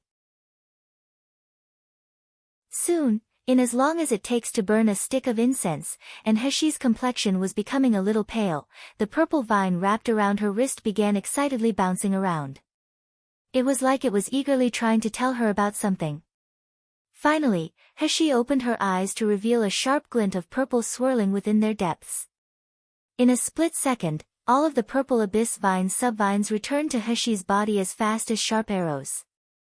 Excellent, she had found all 64 parts of the array's eye. Unfortunately, she couldn't find the core of the array, which would have made everything a lot easier. After all, the core of the array was the array's lifeline and foundation, so no matter what kind of array it was, they were typically concealed well to prevent it from being destroyed. It was normal that the purple abyss vine couldn't find it. However, with the exact location of the 64 parts of the array's eye, it wouldn't be too complicated for her to destroy it within a short time. A corner of Heshi's mouth stretched into a faint smile, and with a light tap of her foot, she disappeared from where she stood. The location of the first part of the array's eye was nearby, so Heshi arrived beside it very quickly. The white fog surrounding the part of the array's eye was apparently a lot thicker than other areas, which made the draining of spiritual power extremely powerful. Heshi's eyes focused, and the main part of the purple abyss vine sprang out, heading towards the center of the array's eye without any hesitation. Before her, there was only a thick layer of fog, but she still heard a crash echo around her, as if something had broken. Chapter 297, Black-Clothed Man. Next, the white fog started surging around her, like a huge rock thrown into a tranquil lake.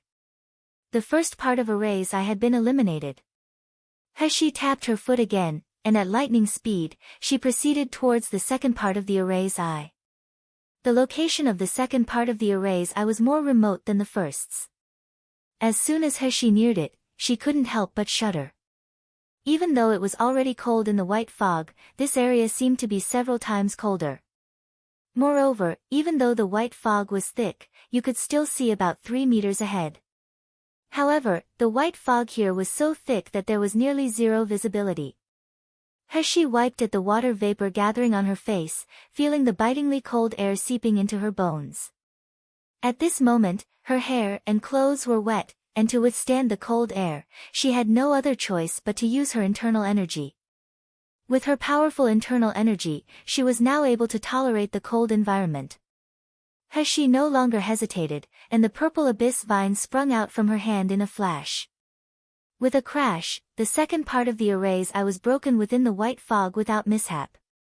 Due to this, the rolling of the white fog became more violent, and its absorption of spiritual power increased to the point that it made all of Heshi's meridians tremble.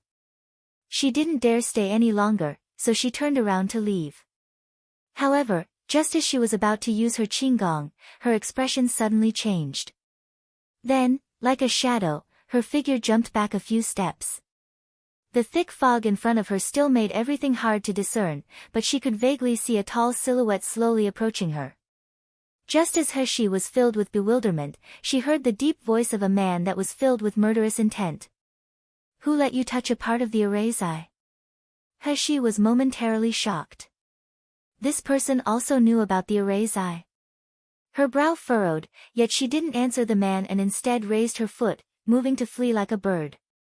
You want to escape? The man's voice was cold as he snorted in contempt. Hashi had barely jumped into the air before an invisible force wrapped around her ankle, dragging her back. This time, an alarmed expression finally revealed itself on Hashi's face. Hashi waved her right hand without hesitation, and a purple shadow shot towards the figure within the thick fog. The purple vine trembled and waved in the air as it absorbed the spiritual power within the white fog, its momentum gradually increasing. Just as it was about to fly towards the man, it twisted itself up like a small storm, signaling its intent to shred the man to pieces by whistling through the air. However, a scene of the man being ripped into pieces didn't happen as Hashi expected. Instead, she heard the man make an exclamation of surprise in a puzzled tone before he then grabbed the purple abyss vine with one hand. After he tugged on it a few times, it was left entirely immobilized. Hashi was shocked once again, but before she could react, she felt an immense force grab her, and she abruptly tumbled forwards. With a thump, she harshly made contact with something, causing her to feel faint and her vision to blur. Her nose filled with the white fog's cold atmosphere mixed with the robust and unfamiliar scent of a man. You're just a low-level martial artist, yet you're able to control the purple abyss vine, ha! A deep, dark, and husky voice sounded above her head. Obviously, it was only a soft laugh, but it made a person's blood run cold when they heard it. Speak, who told you about the location of the array? Hashi raised her head and saw a handsome face before her, with features as sharp as a blade. The man looked to be about 24 to 25 years old, and he was dressed entirely in black. His features were undoubtedly handsome, but a callous aura surrounded his appearance. It was as if a cold and murderous spirit had crawled out of the depths of the underworld. Chapter 298, Immortal Silk. Hashi struggled and found that without her realizing, thread as thin as a strand of hair had wrapped around her body. The other end of the thread was gripped in the man's hand, and at this moment, she was just like a fish on a chopping board with no way to escape. If it were an ordinary person who was facing such a situation, he likely would be frightened and panic. However, what kind of person was Hashi? When she'd carried out missions in the past, she'd encountered all sorts of dangers, and had fought many different types of drug lords. A corner of her mouth stretched into a sneer before a beautiful, yet cold voice unhurriedly left her bright red lips. Such a joke. If you can find the parts of the array's eye, why can't I? Was this major cloud array created by your family? In the end, you're nothing more than a useless person who was trapped in this array and was unable to come out. The man was astonished when he heard her remark. Growing up until now, he had never encountered anyone who dared speak to him like this. After a long while, he quietly chuckled, but that laugh didn't reach his eyes. Instead, his glare was cold. Excellent, your cultivation base isn't high, yet your courage isn't small. Since you court death yourself, then I'd like to help you accomplish it. After I cripple your cultivation base, I'll use the soul search technique to get the information from you. The result is the same for you either way. As his words fell, a sharp light flashed from his hand and suddenly flew towards Hashi's heart. However, in the next moment, a shocked expression appeared on the man's face. He watched as Hashi, who was supposed to be restricted by the immortal silk and unable to budge, suddenly bent down and at a moment of life or death, avoid a fatal blow. Following that, the immortal silk restraining Hashi like glue abruptly lit up. Turning a charred color and withering away, it then fell to the ground as ash. The trace of a sneer showed on a corner of Hashi's mouth, and the purple abyss vine in her hand flew straight towards the man without any hesitation. The man was stunned and caught off guard, so he was directly hit on the chest by the purple abyss vine with a snap. If he hadn't reacted in time and quickly stepped back, perhaps his heart would have been directly hit by the purple abyss vine. But despite dodging, his upper clothes had now been shredded, exposing his bare chest, perfect skin tone, and the smooth lines of his six-pack. The man bowed his head to examine his torn clothes and the bloody cut on his chest in disbelief. He couldn't believe that he was injured by such a puny low-level martial artist. He didn't look pleased though. This man before her, compared to her, had more experience and a higher cultivation base. Even if he couldn't use spiritual power within the major cloud array, he didn't believe for a second that if he attacked another way that she would be able to escape again. With this thought in mind, he no longer hesitated and the purple vine in her hand spun rapidly, causing the surrounding white fog to surge uncontrollably as it flew towards he. In just a moment, the white fog looked like it was going to swallow her. However, in the blink of an eye, it was entirely absorbed by the purple abyss vine in her hand. The purple vine which had absorbed the white fog kept trembling and rubbing its leaves against each other, making a rustling sound as if it was telling he that it wanted to drink blood. As more than half of the white fog was absorbed, the surroundings began to lighten. Yet suddenly it fluctuated, and soon after became denser. Within the white fog, the black-clothed man's face expressed clear shock. As he looked at he and the flickering purple vine in her hand, his expression abruptly changed to one of understanding and excitement.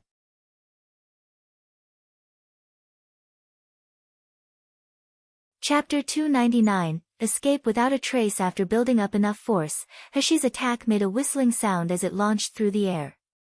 Following the whistling, the purple vine abruptly transformed mid-air into many shadows, like 1,000 arrows all shooting straight towards the man. The man's eyes gleamed with a hint of admiration, but then a corner of his mouth curled up. The next second his big hand flipped over and a flag of blue so dark it seemed black suddenly appeared in his palm. There was no apparent spiritual power being emitted from the flag due to the white fog, but there was a chillingly cold aura surrounding it that could make anyone terrified. With a wave of the flag, every single purple vine was suddenly absorbed inside of it, all of them swallowed up silently and cleanly. The man lightly laughed and went to look at the youngster, but then his expression swiftly froze. There was no trace of the youngster anywhere within the thick white fog. As it turns out, the moment the purple abyss vine had attacked, he'd taken the opportunity to disappear completely. He escaped. He actually dared to escape. A sharp light sparked within the man's eyes. You think you can run away from me? In this world, no matter what he wanted, people or things, they could never get away from his grasp. As soon as the words left his lips, the man's figure disappeared, leaving only the churning white fog to indicate that something was amiss with the major cloud array. The moment Heshi had released the purple abyss vine, she'd used her qinggong to escape far away. Although she was proud, she wasn't arrogant. That black-clothed man had clearly come prepared since he could use a high-level spiritual weapon without spiritual power. Coupled with the disparity in their experience, he wasn't a person she could currently win against. Heshi had initially wanted to destroy the next part of the array's eye, but she was afraid of once again being caught by that crazy black-clothed man. So hesitating for a moment, she pondered over what should she do now instead. After thinking it over for a moment, she once more released the purple abyss vine subvines, deciding to use it to find Nangong Yu and the others. With help from Nangong Yu, Gu Lu Feng, and the others, she didn't believe that there was no way to destroy all 64 parts of the array's eye. However, just as she released the purple abyss vine subvines, Heshi's complexion promptly changed. As the purple vines shot out like shadows, they unexpectedly made a loud bang. When she was able to see what had occurred clearly, she noticed that they'd blocked a powerful attack. Heshi had an ashen complexion as she looked at the black-clothed man who'd appeared not far away, and coldly said, "You followed me like the spirit of a deceased person. In the end, what do you want?" The fog where Heshi was now standing wasn't as thick as it was before, so the black-clothed man could finally see the youngster's features clearly. Long eyelashes curled upwards, soft and snowy skin, beautiful lips, and long black hair that was dampened by the fog stuck to his cheeks. With such a pure appearance and brightly shining obsidian eyes, he had a countenance that could easily capture anyone's soul. Unexpectedly, it was a stunning youngster who could topple the world with just his looks. He appeared to be about 15 to 16 years old, a child who just entered adulthood but not yet 20. It turns out that it was only a tender youngster who'd forced him to such lengths, even causing him to bring out the black banner. The coldness in the black-clothed man's eyes transformed into excitement, and crossing his arms in front of his chest he arrogantly said, I can allow you to live, however, you have to become one of my people and obey my words. If you do, I can promise you that as long as you help me to destroy this major cloud array, in the future, you'll gain benefits that you never would have imagined having in this lifetime. He looked at him with a "you're crazy" look, then sneered as she said, there must be something wrong with your brain, or were you born mentally handicapped? Why should I help you break the major cloud array? Even going so far as to make me be one of your people and obey your words, you deserve this based on what? Good. Very good. The black-clothed man's eyes suddenly flashed dangerously as a murderous aura condensed within them. It seems that I'll have to let you experience several defeats before you are obedient.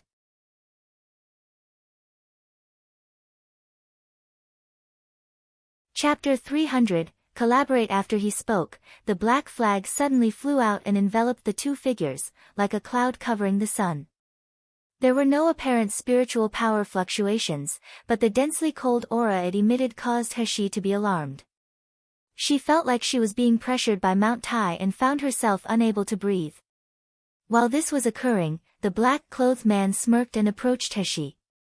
As he got closer, the black flag suddenly transformed into a black shadow and also headed towards He. The purple abyss vine rapidly responded by springing out to fight with the black shadow.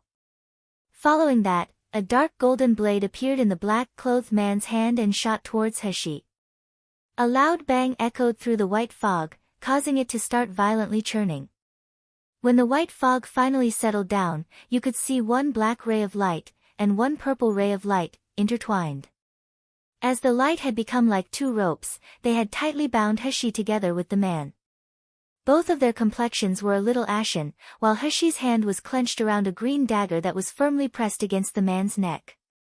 Though on the other side, a golden blade was gripped within the black-clothed man's hand as it firmly pressed against He's chest, as if in the blink of an eye it would pierce her heart. However, shock and amazement showed on the black-clothed man's face. His hand holding the golden blade trembled as he was unsure whether to withdraw or not. He looked at the elegant youngster with shining eyes in bewilderment, taking quite a while before saying, You're a man." A coldness flashed in He's eyes, and the dagger suddenly cut into the skin on the man's neck as she coldly said, "This dagger is smeared with the highly deadly blood-sealing throat poison. Although it's useless against a high-level martial artist, in this white fog you're unable to use spiritual power, and due to this, you won't be able to expel the poison immediately. If you still insist on harassing me, I don't mind if neither of us wins." Feeling an itchy pain from the wound on his neck, the black-clothed man's expression became sterner and a trace of anger showed on his face. "If you refuse to cooperate, do you really think that I don't have ways to deal with you?" After a brief pause, he coldly said, "If you hadn't rashly destroyed a part of the array's eye, which changed the direction of the 8-track trigrams, I would have already found the array's core and destroyed the major cloud array. Now that you've ruined my plan, shouldn't you pay the price? How about you help me break the array?" He was startled for a moment, while on the contrary, the only thing revealed on her face was a slight trace of hesitation. If this man really could find the array's core, it would save her the time of breaking every part of the array's eye. Looking down, she saw that both of their bodies were tightly joined together, and in a heavy tone said, "Make your black flag release us first." The man slightly lowered his head and smelt the fresh fragrance of medicinal herbs being emitted from her body, so pursing his lips, he said, "Your purple abyss vine still restrains me too." She furrowed her brows. "I'll count to 3, and then we'll release each other at the same time." In a flash, the purple abyss vine, and the black flag, simultaneously retreated and flicked into the air. The purple abyss vine turned into purple light and returned into He's body, while the black flag returned to the man's palm.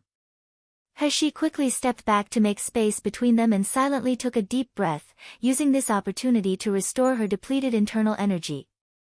On the other side, the man felt the sudden loss of warmth within his arms and missed the subtle fragrance tickling the tip of his nose. He was somewhat disappointed at the loss for a moment.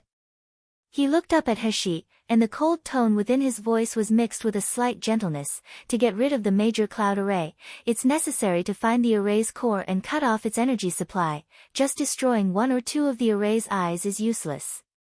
I have a way to find the array's core. However, there is a strong spiritual power barrier surrounding the array's core. As I can't use the technique within the white fog, wanting to break through the barrier uses a large amount of effort. But, if we were to use your purple abyss vine, it would be different.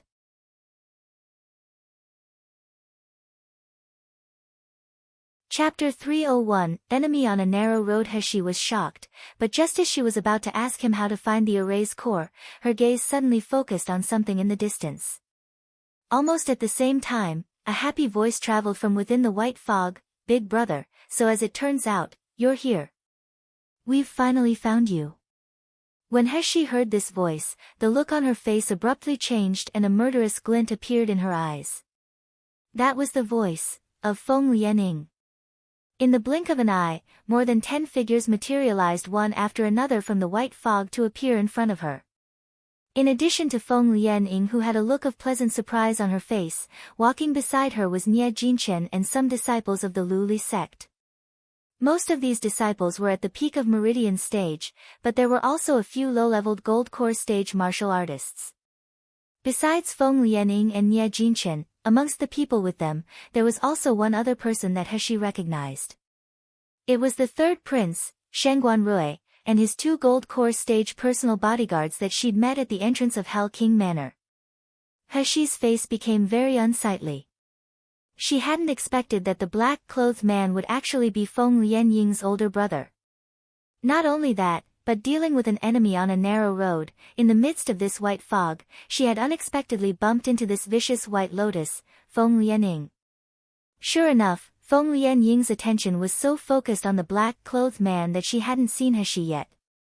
But, as soon as she turned her head, her beautiful eyes couldn't help but widen before she instantly uttered a scream filled with anger and resentment. Slut? Why are you here?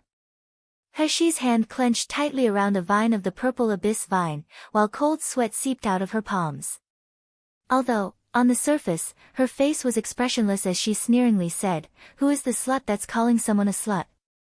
"Of course the slut is calling," Feng Lianying started saying before she realized what she'd said and stopped. She couldn't help but snarl as she took out her flying sword to stab at Heshi. But she'd forgotten that in this white fog she was unable to use spiritual power, rendering the flying sword just like an ordinary long sword. On top of that, she was just like a useless person without enough strength to even truss a chicken. Feng Lianying had only just managed to feebly thrust the flying sword forward before Heshi stopped it, and then without hesitation, lift her foot to fiercely kicked Feng Lianying's stomach. Feng Lianying screamed as she flew back like a kite with an abruptly snapped string before she then crashed down hard to the ground. With a deathly pale complexion, she covered her stomach and started to incessantly howl in pain. When Nie Jinchen saw that Feng Lianying was seriously injured, he was startled and filled with heartache.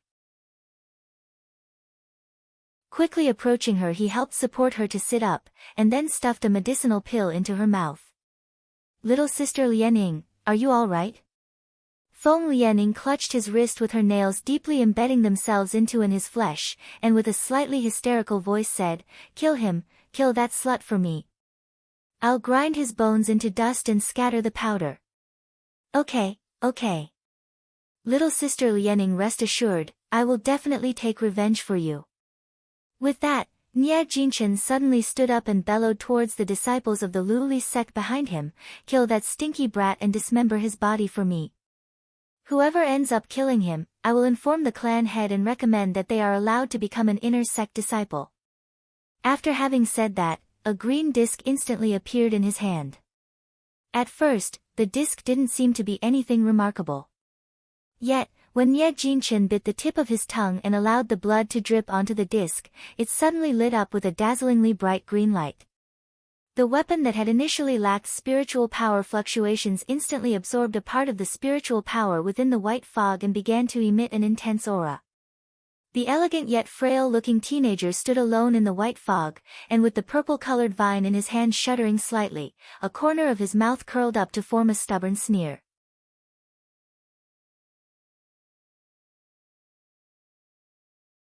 Chapter 302, Big Brother.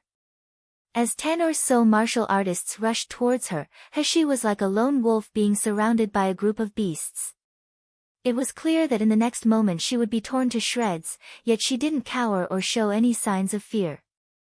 The disc in Nie Jinshin's hand flew directly towards Hashi as he leapt into the air while roaring, "Go die." The disc gave him a brief burst of spiritual power, giving him the confidence to feel that he could dismember this vile bastard's body that had wounded his little sister Lianing. But immediately after yelling, a scene occurred that shocked him to the core. The moment that disc arrived before Hashi, it abruptly started trembling. Following that, a purple-colored shadow wrapped around it until it formed a ball.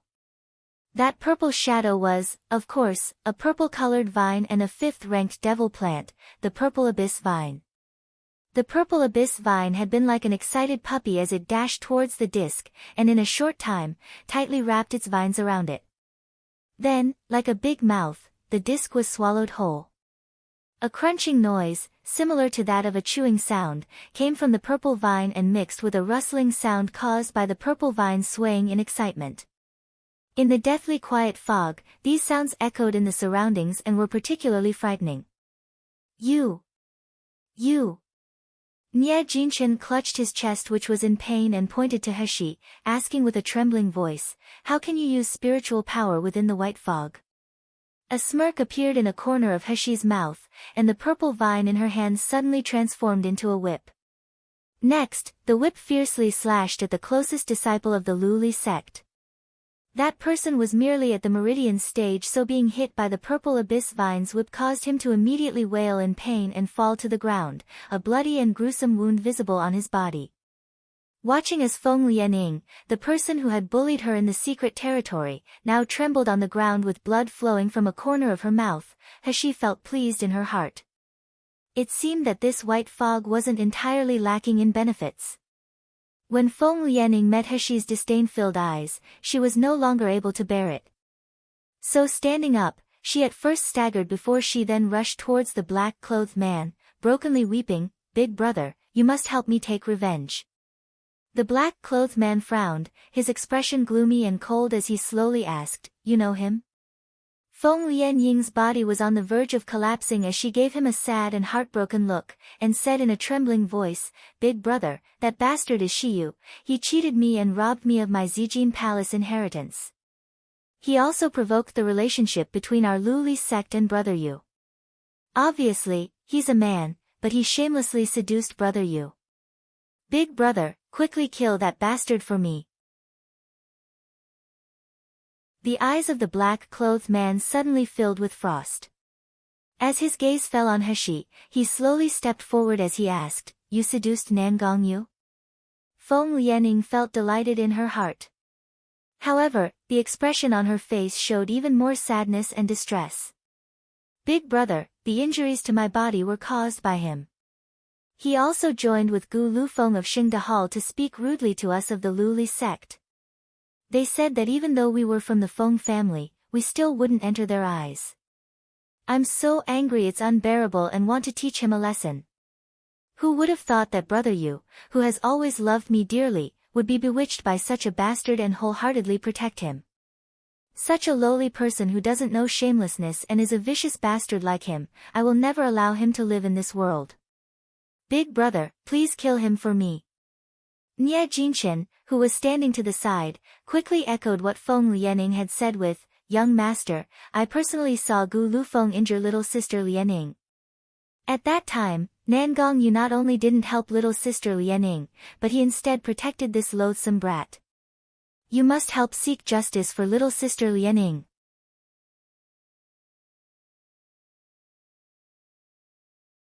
Chapter 303, Leave Nangong Yu. Even though it was a matter that had nothing to do with himself, Shangguan Rui couldn't help but interrupt as he stood off to the side. "I've seen this boy in Hell King Manor before, the servants there all treat him extremely respectfully. It may be assumed that his relationship with Hell King must be exceptionally intimate." Hearing Shangguan Rui's words, Feng Lianing grit her teeth out of jealousy. But when she turned her head and saw the black-clothed man's gloomy look, a delighted smile couldn't help but spread across her face. Big Brother had also hoped that the Feng family could be connected by marriage to Hell King Manor, yet now this loathsome brat had inserted himself between her and Nan Gongyu, destroying their relationship with Hell King Manor. How could Big Brother not be angry? Even though she didn't know what trick that brat had used, it was clear that in this white fog, these people weren't his match. The only one who could kill him was her big brother, Feng Yunjing. That's right, the black-clothed man in front of her was the young master of the Feng family. Sungming Kingdom's most powerful and feared man of the Feng family, Feng Yunjing. Although the Luli sect was one of the 4 major sects in the Mi-Luo continent, in actuality, it was all because of the influence of the Feng family. In the Luli sect, Feng Lianing was capable of stirring up all sorts of trouble, and yet she could still be called the young head of the sect. But compared to her big brother, Feng Yunjing, in regards to terms of privilege or strength, it was like comparing clouds to mud. From a child until now, Feng Lianing had been afraid of this half-brother. Except for Nan Gongyu, she had never seen a man as fearful and powerful as her big brother. Therefore, as long as her big brother was willing to help her, killing this bastard would be as simple as crushing an ant. Feng Yunjing's face was gloomy and cold, leaving his thoughts utterly unreadable as he slowly walked towards Heshi. Heshi's expression was also no longer as willful as before, but instead grave as she tightly clenched the purple vine in her hand.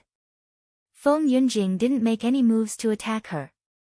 Instead, he slowly walked to stand in front of Heshi, then darkly said, "Shiyu, is it? Perhaps I can give you an opportunity to not die." With a brief pause, he then suddenly took a step forward, closing the distance between the two of them before he arrogantly said, "As long as you vow to leave Nan Gongyu and never see him again, as well as helping me to break the major cloud array, I'll let you go." How does that sound? A corner of Heshi's mouth faintly curled upwards. "I can." Delight flashed deeply within Feng Yunjing's eyes without him realizing. However, he heard Heshi abruptly raise her voice while laughing lightly. "Of course, that's as long as you personally kill the people who offended me, who also happen to be in front of me." Her gaze fell upon Feng Lianing, and the smile on her mouth became more devilish. "As long as you personally kill Feng Lianing and Nie Jinchen, I will help you to break the major cloud array." "You say, how is it?" "You bastard." After hearing the conversation between the pair, Feng Lianing screamed, and regardless of everything, she rushed towards Heshi. "Bastard, I want you to die. You better die. Go die. Go die." However, Feng Lianing had barely rushed towards Heshi before she was restrained by Feng Yunjing, leaving her completely unable to move even a simple step. Feng Lianing was shocked and raised her head to stare at her big brother, then she hysterically screamed, "Feng Yunjing, even you are seduced by him? Such a shameless man. In the end, what's so good about him?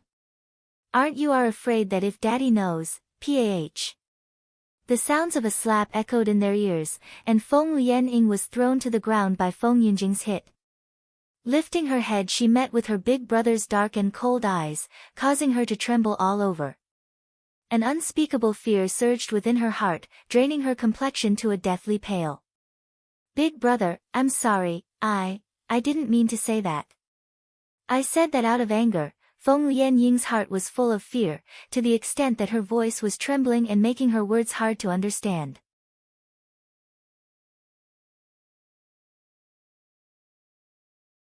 Chapter 304. Pray. Feng Yunjing didn't look at her, rather, he looked towards Heshi and coldly said, "You have no option regarding this matter. Either you never see Nan Gongyu again and help me break the array, or, if I don't agree." Feng Yunjing's face sank, and he suddenly reached out his hand to grip Heshi's chin, forcing her to look up as he faintly sneered, "Did you use this face to bewitch Nan Gongyu? I see that it's indeed a feast for the eyes, but if Nan Gongyu were to know that you'd become one of my people, I wonder whether he would still want you or not, arg dash." Feng Yunjing suddenly released Heshi's chin, his face ashen as he stepped backwards. Then, slowly reaching out his hand, he gently touched his earlobe. His hand unexpectedly felt something cold and damp, before he realized it was blood. A gleam of killing intent flashed within Heshi's eyes, and the purple vine suddenly sprang out from behind her. Like a curtain that covered the sky, it erected a terrifying barrier behind her. There may be another option, and that is, you all die. Her voice was laced with bone-chilling anger and humiliation, which made her jade-white face appear bright red like a peach blossom. This unexpectedly increased her beauty, to the point that she could easily hook a person's soul. A glint flashed across Feng Yunjing's eyes, and the smile on his face was dark and overbearing with the hint of his aggressive nature, indicating his thrill to a challenge. Very good. Never before has prey managed to escape from my hands. Shiyu, I'd like to see whether or not you can accomplish it. A blackish-blue flag sword, entangling itself with the purple vine and making it clear that they were evenly matched.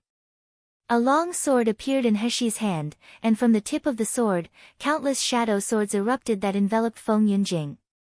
Such an exquisite sword technique was like an illusion that utilized one's full strength to carry it out. Obviously, there were no spiritual power fluctuations, but it was like a gorgeous dance, beautiful and magnificent. Momentarily the sky actually changed, with clouds and mist covering the sun. Feng Yunjing moved to avoid the sword's attack, as a touch of shock and admiration flashed within his eyes. Suddenly, his body emitted a red light, while a dark rumble echoed in the sky and rang in Heshi's ears. It's a pity, but if I were to let you continue advancing in this white fog, there's the possibility that not even I would be able to stop you. At this very moment, you are doomed to become my prey, Shiyu. As his words fell, the red light suddenly intensified, like blood condensing, before it then swept towards Heshi. The blazing atmosphere caused Heshi's steps to falter, and an amazed expression appeared on her face. There was obviously no spiritual power in the atmosphere, but when it touched her body, it was unexpectedly able to thoroughly absorb her physical energy. In just a moment, Heshi couldn't even lift her sword, and it fell to the ground with a clang. Her complexion became deathly pale, and her feet staggered as if she was about to fall. A corner of Feng Yunjing's mouth curled into a callous smile, and he extended one of his long arms to pull her into his embrace. Yet who would have thought that the moment he reached out his hand, he would be surprised. Feng Yunjing's figure rapidly retreated, but he was unable to avoid the full force of the sword wrapped in a murderous aura. This resulted in the cloth on his sleeve being torn, and a ghastly cut to appear on his arm.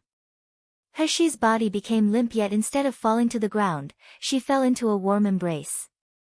A familiar scent assailed her nostrils. It was like she had finally reached a safe harbor, a place she had been longing for with great expectations. Unaware of why, Heshi felt her nose itch as she softly called out a single name, Nangongyu. Nangongyu suddenly released her to grab her shoulders, examining every inch of her for injuries. The palms that touched her body were scalding hot, and at this moment, they were shaking slightly, showing how frightened the owner of the hands was.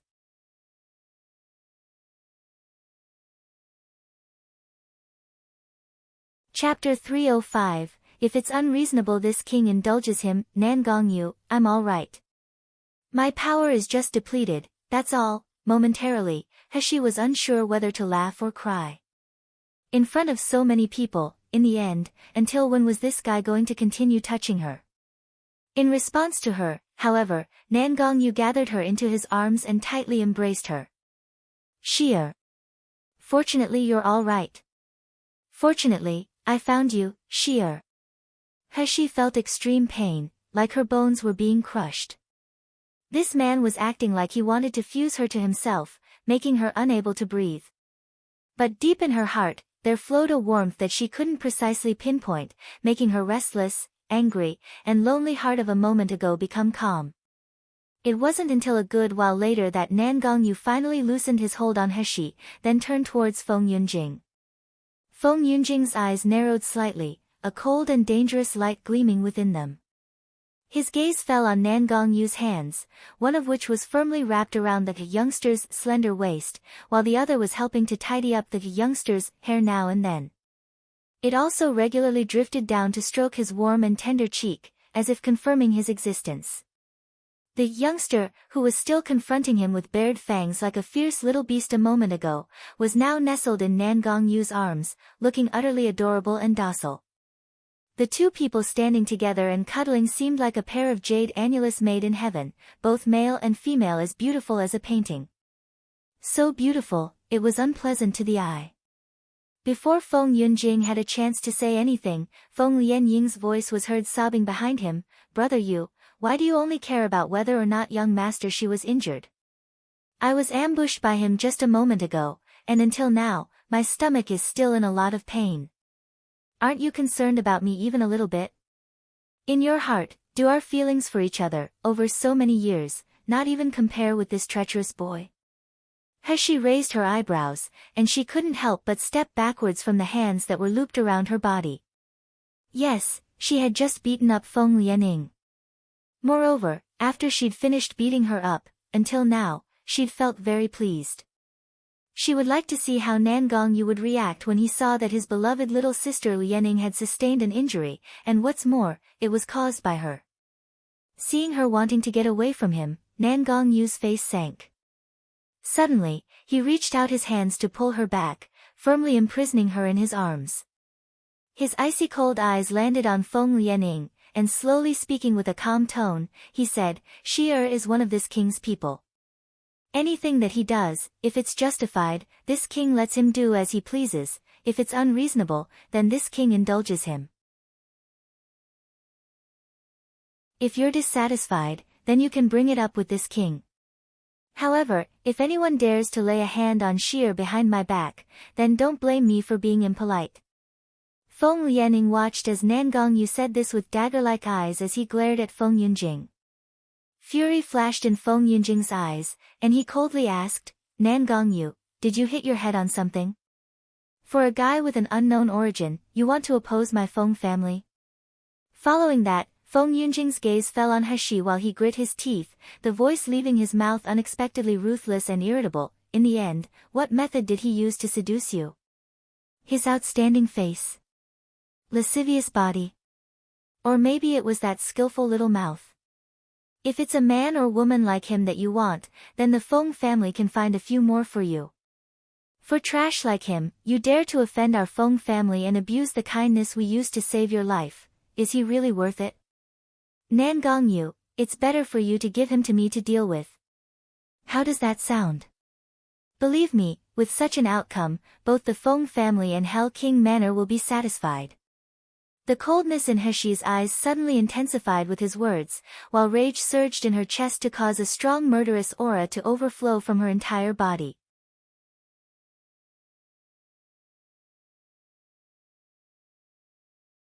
Chapter 306. Just a warning. This man had repeatedly humiliated her and made her angry to the point where she wished she could dismember his body. Due to her anger, her eyes shone bright like stars, while her lips were as delicate and exquisite as rose petals. Her skin was like sparkling and translucent jade flushed with a scarlet peach blossom color. Such world-shaking beauty was bound to stand out from the masses. Seeing the scene in front of him, Feng Yunjing became somewhat crazy, and an intense urge to monopolize him bloomed within his heart. This person, he wanted him. The purple abyss vine in Heshi's hand shook violently as if at any moment it would be unable to resist intervening. However, Nan Gongyu moved faster than her, and a long, black sword appeared in his hand, its sharp end pointing straight towards Feng Yunjing. Even though a gentle and noble smile hung on his face, the coldness in his eyes seemed to emphasize his feelings of wanting to tear the man before him to shreds. "Feng Yunjing, did you forget? Outside of the secret territory, you're not my match." He paused, and the curve at a corner of his mouth became more gentle but seemed to emit a bloodthirsty feeling that could make anyone's hair stand on end. "In this major cloud array, your cultivation base is worthless. If I wanted to take your life, it would be as easy as flipping my hand." That said, a blinding green ray of light burst from his body. Following this, his figure abruptly disappeared from where he'd stood. Blood refining body cultivator of the 4th rank. One of the disciples of the Luli sect couldn't help uttering a roar of horror. Wasn't Hell King a high-level spiritual cultivation martial artist? Why, Why is he also a blood-refining body cultivator? No one with a dual soul cultivation base had appeared for over 1,000,000 years. In the end, to what extent was Hell King's true strength? Shock also emerged in Feng Yunjing's eyes, and he rapidly stepped backwards to summon all kinds of spiritual weapons to his hands. However, in comparison, Nangong Yu's long sword was faster and more ruthless. The sword arrived at where Feng Yunjing was standing, and before he was able to transfer all his spiritual power to the spiritual weapons, they all fell to the ground with a clatter. Feng Yunjing's eyes finally revealed no small amount of shock. Just as he wanted to open his mouth to speak, a field of overwhelming power seemed to envelop him. This caused his expression to become deathly pale and his throat to be blocked, making him unable to utter a sound. If they were outside of the major cloud array, he didn't believe that he would lose to Nangong Yu. Plus, coupled with all the spiritual weapon arrays left in the hands of the Feng family, it absolutely wouldn't be an easy task for Nangong Yu to take advantage of him. But this major cloud array could absorb a person's spiritual power to the last drop, leave only a smidgen of spiritual power to remain in spiritual weapons, and reduce other types of weapons to scrap iron. He himself couldn't even display 1/10 of his usual strength. Feng Yunjing's complexion turned an unsightly shade before his gaze swept over to He, who was standing nearby and watching. Shock and anger, plus a surge of fighting spirit, rose within his heart. He was unwilling to lose face in front of him. Seeing Nangong Yu's powerful sword, Nie Jinchen, who had been foolishly watching all this time, suddenly sobered and shouted, "Nangong Yu, have mercy." However, Nangong Yu didn't seem to hear him. The sword suddenly thrust forward and severely pierced Feng Yunjing's left shoulder. Yet while it had missed his heart, it was still dangerously close to it. A deadly silence descended within the white fog. The sound of the sword piercing flesh still rung in their ears. Everyone was frightened by Hell King's horrible strength and ruthlessness, so for a moment, they all kept quiet out of fear. Nangong Yu withdrew the black sword, and coldly said, "This time was just a warning, but next time, you won't be so lucky."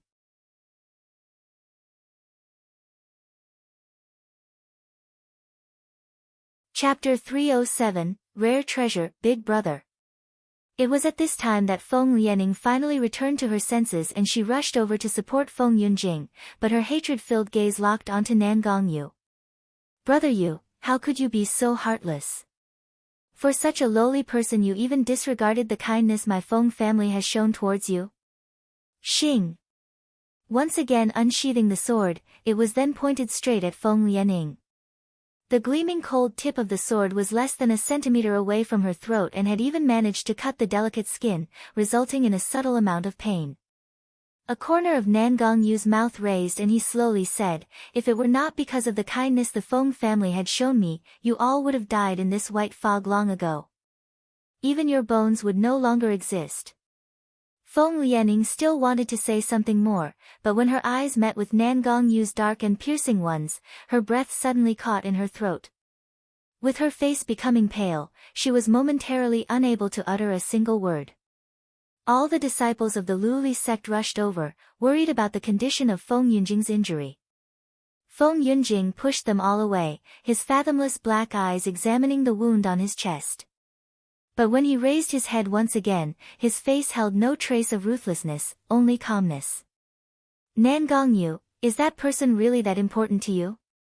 Nangong Yu slowly walked back to stand beside He, and reaching out his hand, he gently kneaded her small hand.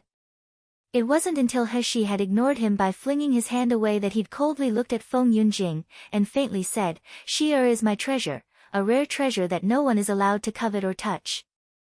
What do you think? Is he important or not?" He couldn't help rub at the goosebumps that had raised on her arms when she heard that. When had this guy learned to speak so disgustingly? However, she didn't realize that a corner of her mouth had lifted into a shallow curve. Feng Yunjing's gaze swept over He's face, his eyes burning with anger and envy that quickly disappeared. His face was still without any trace of emotion. "Good. I can promise to let him off, as well as ignore your relationship with him for the time being. But, You have to let him use his purple abyss vine to help us break the major cloud array. That said, Feng Yunjing looked towards He and slowly said, as long as you agree to help us break the major cloud array and enter the medicinal field, I promise that all disciples of my Lu Li sect will not make a move against you while we're in the sealed dragon domain. How about it? Feng Lianing couldn't help but shriek, Big brother, why should we let him off? However, as Feng Yunjing's sharp eyes glanced at her, Feng Lianing felt her voice tremble and she no longer dared to speak. He frowned as she mentally weighed the advantages and disadvantages of entering the medicinal field with these people. Just at this moment, Gu Lufeng, Qing Long, Wu Yu, and the others rushed towards them. Once they saw that He wasn't hurt, Gu Lufeng immediately hurried forward and happily said, Little Yuer, it's good that you're all right. While saying that, his hand was reaching out to touch He's shoulder. The next second, 4 piercingly cold eyes swept towards him, causing Gu Liufeng's hand to freeze midair. He didn't dare touch He now. Nangong Yu pulled He into his arms as he glared at Gu Lufeng in warning, before he then bowed his head towards He and said, You should agree. Inside the medicinal field, if there's anything that you want, I will help you to get it. Although Nangong Yu had confidence regarding his profound cultivation base, if the Lu Li sect really focused their attention on He, then after they left the secret territory, He would be in danger at every turn. He was slightly startled, but she immediately realized the outcome of the situation if she refused. She turned to Feng Yunjing, and indifferently said, Okay, I can help you to break the major cloud array, but we'll be doing it my way. Feng Yunjing was surprised. Your way.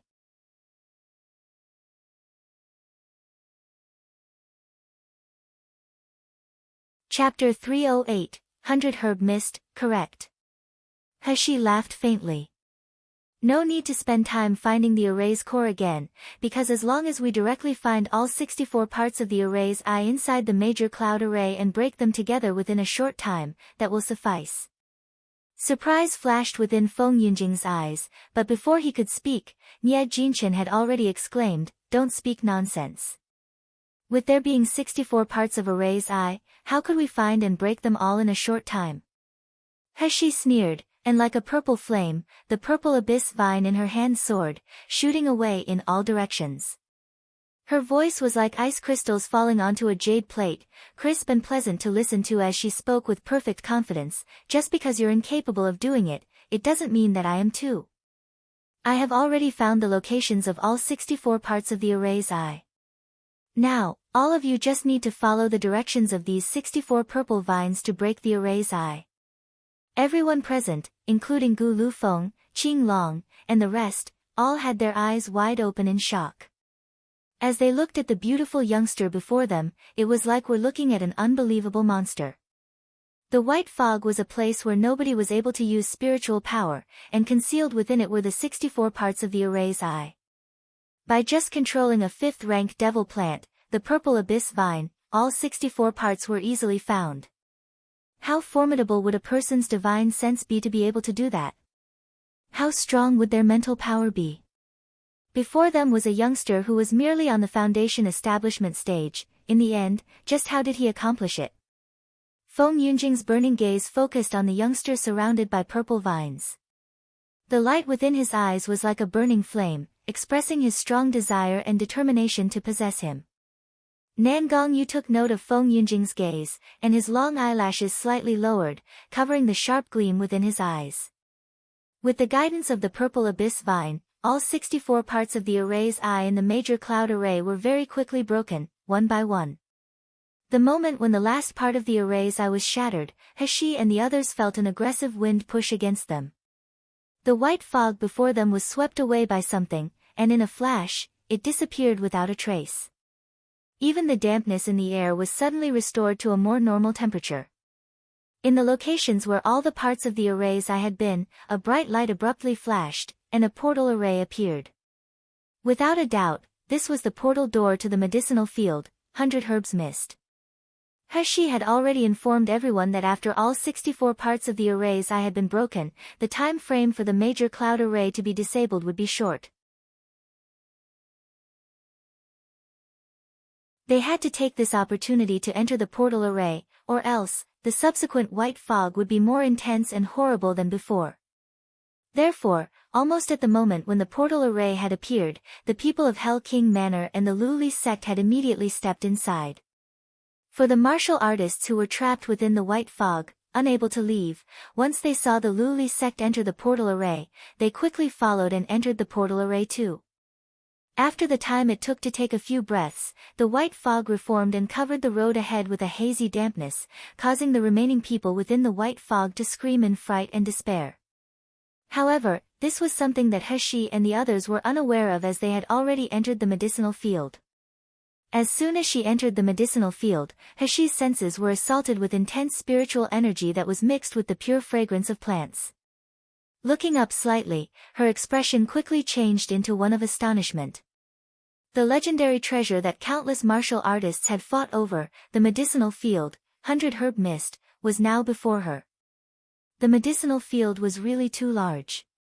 Stretching out in all directions, it was almost impossible to see the edges. Divided into 4 squares, each square contained 1 or 2 types of herbs. Among these medicinal herbs, the lowest grade one was a matured 2nd grade spiritual plant.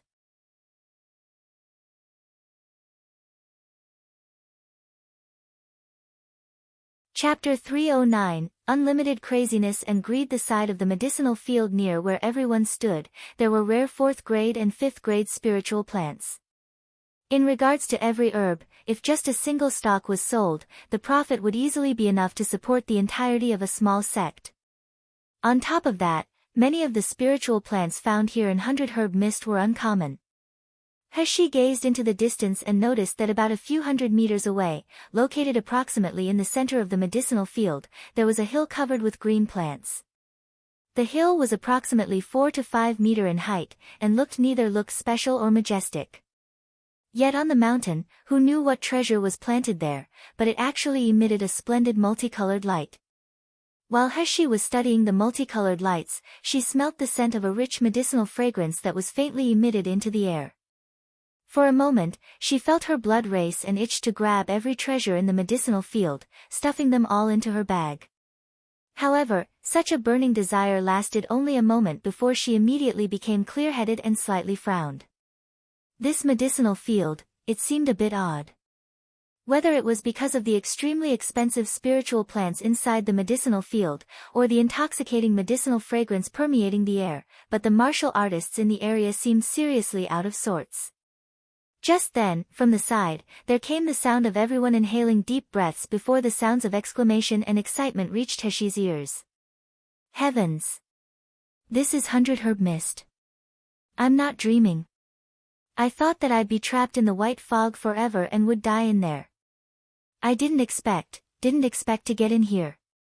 I'm so blessed that I must be going to die soon. Hurry up. Quickly take everything. These medicinal herbs belong to our Xianhe sect. When we bring these back with us, we'll make a fortune, ha ha ha. Hashi turned her head and saw a group of people with their eyes blood red. It looked like they'd lost all reason. They were all staring at the medicinal field with fixed gazes, while their eyes were slowly becoming more bloodshot and glinted with unlimited craziness and greed. The next moment, it was unknown who, but someone suddenly shouted, "Quickly take everything." This group of people had actually lost their minds, and like crazy, they all rushed into the medicinal field. Amongst these people, the aloof third prince, Shangguan Rui, and his bodyguards, were included. Shangguan Rui's cultivation base was usually not considered high, and almost all of his spiritual power had been drained away by the white fog. But at this very moment, he looked like he was being hit by a rush of stimulants as he immediately took the lead in rushing into the medicinal field. His hands that were pulling at the herbs were continually trembling, and his mouth kept muttering, "Jin Ling seed, Tian Yuan fruit. As long as I have these, I'll be able to advance to gold core stage. Jin Ling Kingdom's throne will be mine, ha ha ha." While this was happening, Shangguan Rui's 2 personal bodyguards who were expert gold core stage martial artists were also acting crazy as they rushed into the medicinal field, incessantly picking the herbs. The scene quickly turned into chaos as the martial artists advanced from crazily picking the herbs, to irrationally fighting over them without restraint. Someone seized a Tian Yuan fruit and laughed loudly. "This time I'll be able to make a bunch of money. However, this is a Tian Yuan fruit. 1,000-year-old Tian Yuan fruit. If you consume just one, you can extend your life by 100 years, ha ha ha." However, his laughter quickly cut off with a grunt. Blood sprayed from his throat and his body fell powerlessly to the ground, while the Tian Yuan fruit in his hand was quickly snatched away. The medicinal field was filled with people, and they were obviously high-level martial artists. Yet at this moment, it was like a fight in the markets as they completely ignored their images. In order for their newly plucked herbs to stay within their grasps, some people began to stuff the herbs into their mouths. The high-level spiritual plants were covered with mud and blood, and as they were swallowed, it seemed to make those that ate them become more excitable and crazy.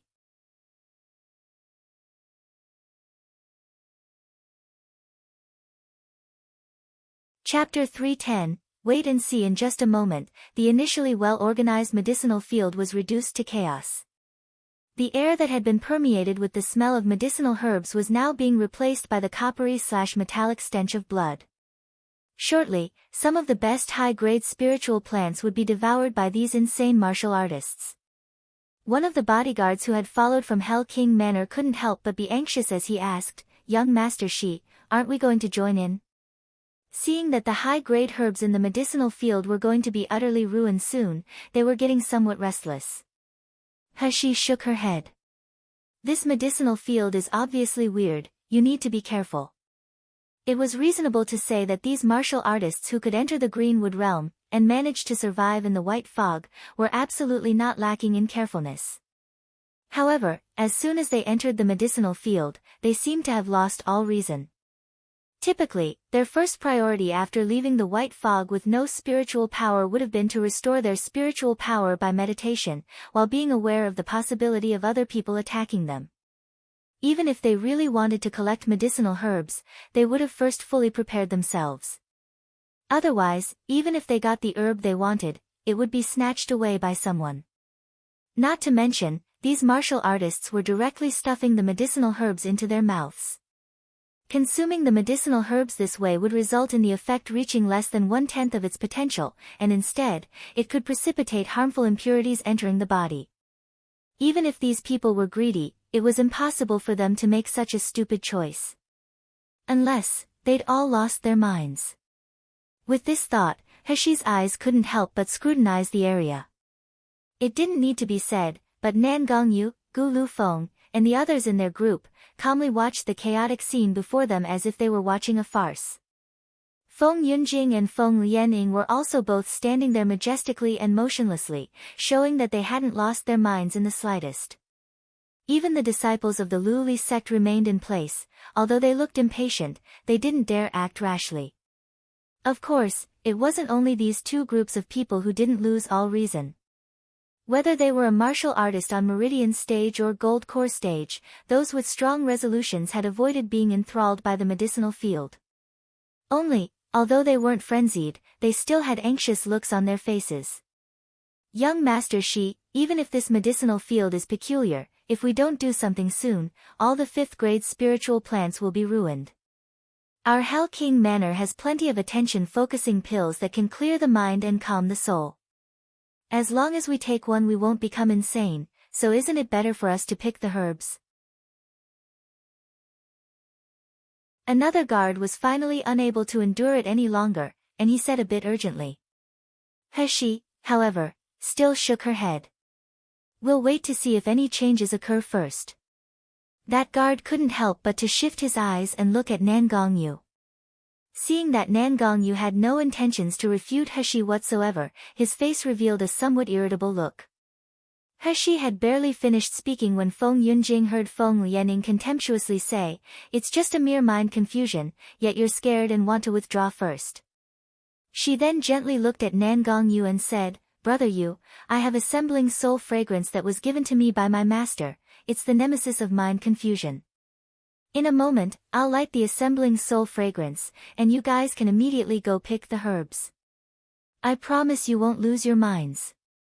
Then, a small finger-length stick of red incense appeared in her hand. With her white dress fluttering in the breeze and a pale pink silk veil covering her face, the contrast with her beautiful eyes was stunning. At this moment, the incense was lit, and a light smoke rose in spirals to curl around everyone, quickly clearing the minds of those who had lost all reason.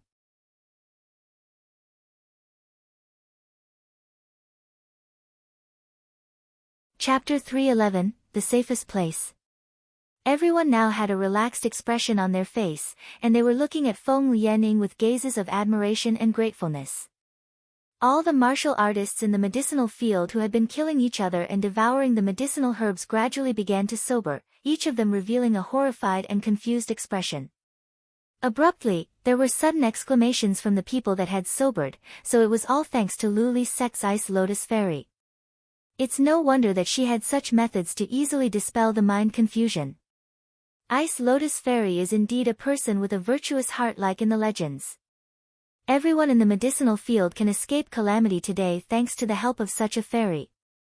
The praises coming from all the people made a haughty and arrogant expression appear on Feng Lianying's face. But when she looked at Nan Gongyu, her eyes became gentle and watery. It's just a minor accomplishment, nothing worth mentioning. To be able to help everyone is Lianying's privilege. Brother Yu, quickly go pick the spiritual plants in the medicinal field. Many of spiritual plants here are rare, so maybe even your illness will be able to benefit greatly. For the martial artists who had now become cleared-headed and were waiting outside the medicinal field, once they heard her words, some of them couldn't endure any longer, and they rushed back into the medicinal field. This act caused the anxiety of Hell King Manor's bodyguards to increase. Even Wu Yu was eager to move forward and pick herbs in the medicinal field. However, Heshi held out a hand to stop them. Hold on. This medicinal field is rather complicated, you shouldn't act rashly. Feng Lianying mockingly laughed at Heshi. Isn't young Master Shi too cautious? 100 Herb Mist is in Greenwood Realm, however, it was personally created and planted by Zijin's master. The white fog surrounding the medicinal field, and the spiritual energy being emitted from the herbs, is all there to ward off the spiritual beasts and people who come after it and want to ruin it. Therefore, this medicinal field could even be said to be the safest place in the sealed dragon domain. As for that mind confusion, Feng Lianying shook her head in disdain, then sneeringly said, Young Master, she is too ignorant and inexperienced, so, therefore, you might not understand. There are 2 types of herbs in the medicinal field, and once they mature, their fragrances will mix to create mind confusion and confuse a person's mind. But this kind of mind confusion is only effective on martial artists that are of gold core stage and below, and those who are mentally weak. It's not intentionally targeting us. I didn't expect that just a mere mind confusion scent would actually frighten young Master Shi. Hee. At this moment, Nie Jinchen walked forward to stand beside Feng Lianying and followed up her remarks by snidely saying, Little sister Lian Ling, he's only a low-level martial artist who comes from a small place, it's only natural that he hasn't seen the world yet. There's no need for you to lower yourself for such a person. After that, he looked up at Nan Gongyu. Nan Gong, it's unlikely that you'll believe that kid over Lianying's judgment, right? Don't forget, she's a 6th-rank doctor. Nan Gongyu slightly narrowed his eyes. There was cold malice contained within his eyes, and yet the expression on his face was indifferent as he smiled lightly and said, I came to this medicinal field for Shier's sake. Since Shier said that it was unnecessary to pick them, it's fine if I don't touch any of these herbs. Then, his cold gaze swept over the bodyguards around him. Whatever young Master Shi says goes. If anyone dares question it, you better get lost from the major cloud array. As soon as he finished speaking, the bodyguards of Hell King Manor immediately shut their mouths in fear. While Feng Lianying, on the other hand, was seething with anger. Nie Jinchen saw that her face was purple with rage, and he couldn't help but feel distressed. Clenching his teeth, he said, Little sister Lianying, you don't have to bother about this group of cowards. I'll go now and collect the Qinxiang fruit that you want. After saying that, he ruthlessly glared at Heshi, before he then turned around and walked towards the center of the medicinal field.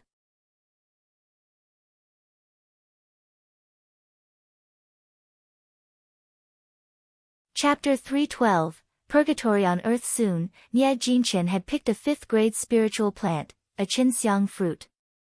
While walking back, he aimed a provocative grin towards Heshi and the others. However, before Nie Jinchen could leave the medicinal field, he suddenly heard a shrill scream coming from behind him.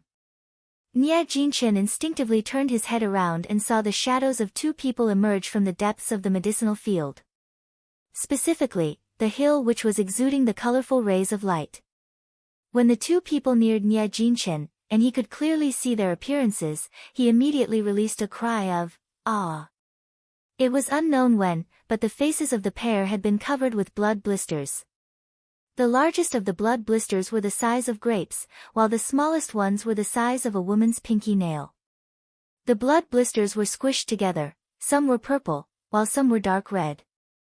Because they were so densely packed together on her face, it made a person want to vomit at first glance.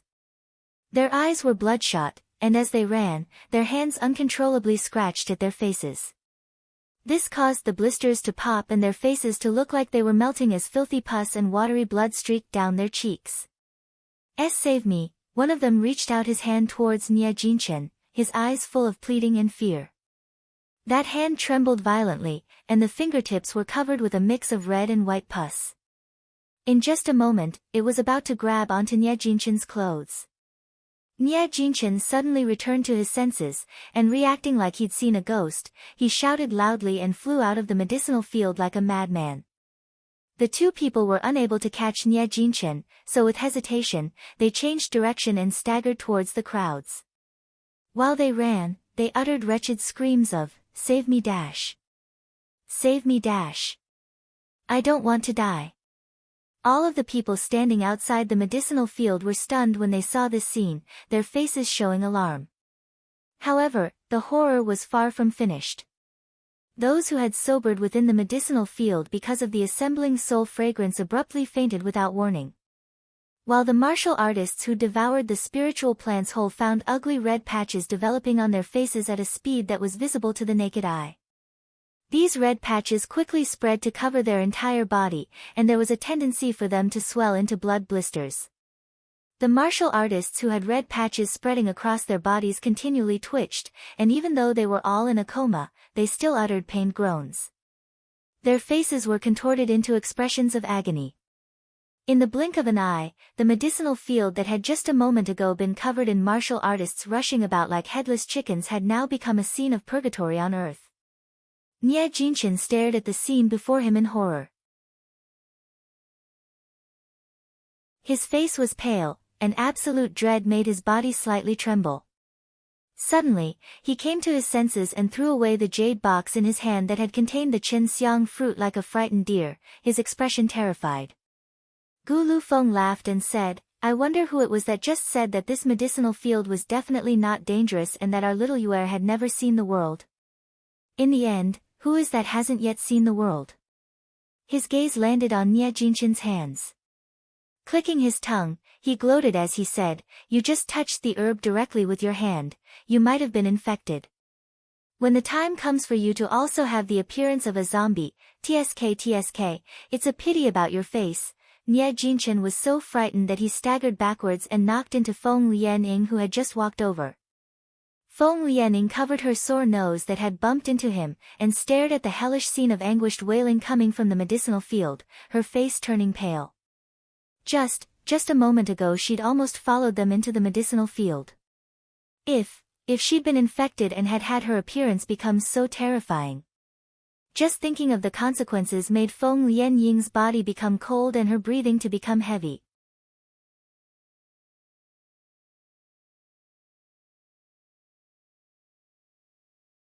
Chapter 313, Intuition. Gu Lufeng moved closer to Heshi, and smiled lazily as he said, "Little Yuer, you'd long ago seen the problem with these spiritual herbs?" Heshi's expression was indifferent as she slowly nodded. However, all the bodyguards from Hell King Manor suddenly returned to their senses, and despite the fear they were all feeling, they were looking at Heshi with expressions full of gratefulness. Just now, if it weren't for their princess stopping them, they could very well have ended up with a horrific appearance too. It was no wonder that Master doted so much on Princess and was so trusting in regards to her medical skill. There were so many high-level martial artists here, and even a 5th-rank doctor, but Princess was the only person who saw through the strangeness of this medicinal field. How did you know that there was a problem with the spiritual herbs? A cold voice suddenly asked, interrupting everyone's arguing. It was unknown when Feng Yunjing had moved to Heshi's side, but he was now leaning his head towards her with his eyes burning as he waited for her answer. Heshi glanced at him before indifferently answering, intuition. This perfunctory answer caused Feng Yunjing's face to frown in anger. He hadn't expected that even though he discarded his honor to ask, Heshi would dare not to give him any face. But, in fact, Heshi didn't actually lie. When it came to the spiritual herbs within this medicinal field, whether it was color, shape, scent, or spiritual power fluctuations, they all were exactly the same as real herbs. She couldn't accurately pinpoint what was wrong with the herbs, but her doctor's natural instinct made her feel naturally sensitive towards poisonous substances. This was also coupled with Dandan's warning from her space in the beginning. Mother, there are dangerous things here, be careful. Therefore, she could be sure that there must be a problem with this medicinal field. The Luli sect's disciples who'd followed behind Feng Yunjing couldn't bear to see their young master being ignored in such a way, and couldn't help but scorn, so as it turns out it wasn't because of genuine talent, but only blind luck. A fan suddenly appeared in Wu Yu's hand, and while fanning himself, he laughingly said, I'm afraid that some people here don't even have blind luck, and yet they still think that they're amazing. Gu Lufeng promptly joined in, and laughed as he said, exactly. And who was it that said that intuition is not a type of strength? Perhaps some of the people who are a part of a certain sect will not have the strength to bluff well enough. They both played off each other and ridiculed the Luli sect and Feng Lianing. When the disciples of Luli sect heard such mocking words, they were filled with indignation. Nie Jinchen was even more incensed and started cursing, Gu Lufeng, don't fucking pretend to know what's best. Do any of you have the qualifications to slander little sister Lian Ying and the Luli sect? Do you think that I won't kill you? Wu Yu waved the fan as he chuckled, oh, so you're going to kill people to silence them? I'm so scared. I wonder who it was that was just in the major cloud array asking my master not to kill them. Since eating Heshi's delicious food, Wu Yu had firmly established the principle of unwaveringly holding the princess's words on a high pedestal. If Princess were to ever argue with his master, he would undoubtedly support Princess to the end. Yeah, everything is worth it for food. Gu Lufeng saw Feng Lianying's extremely unsightly face, and sneered, which one our words was slanderous? Wasn't it because of your Luli sect's ice lotus fairy that more people lost consciousness? At that time, many martial artists had entered the medicinal field and fallen unconscious because of Feng Lianying's assembling soul fragrance. Feng Yunjing glanced at Wu Yu, then looked at Nan Gongyu, a corner of his mouth rising slightly. How come I was unaware that the servants from Hell King Manor could be so uncontrolled?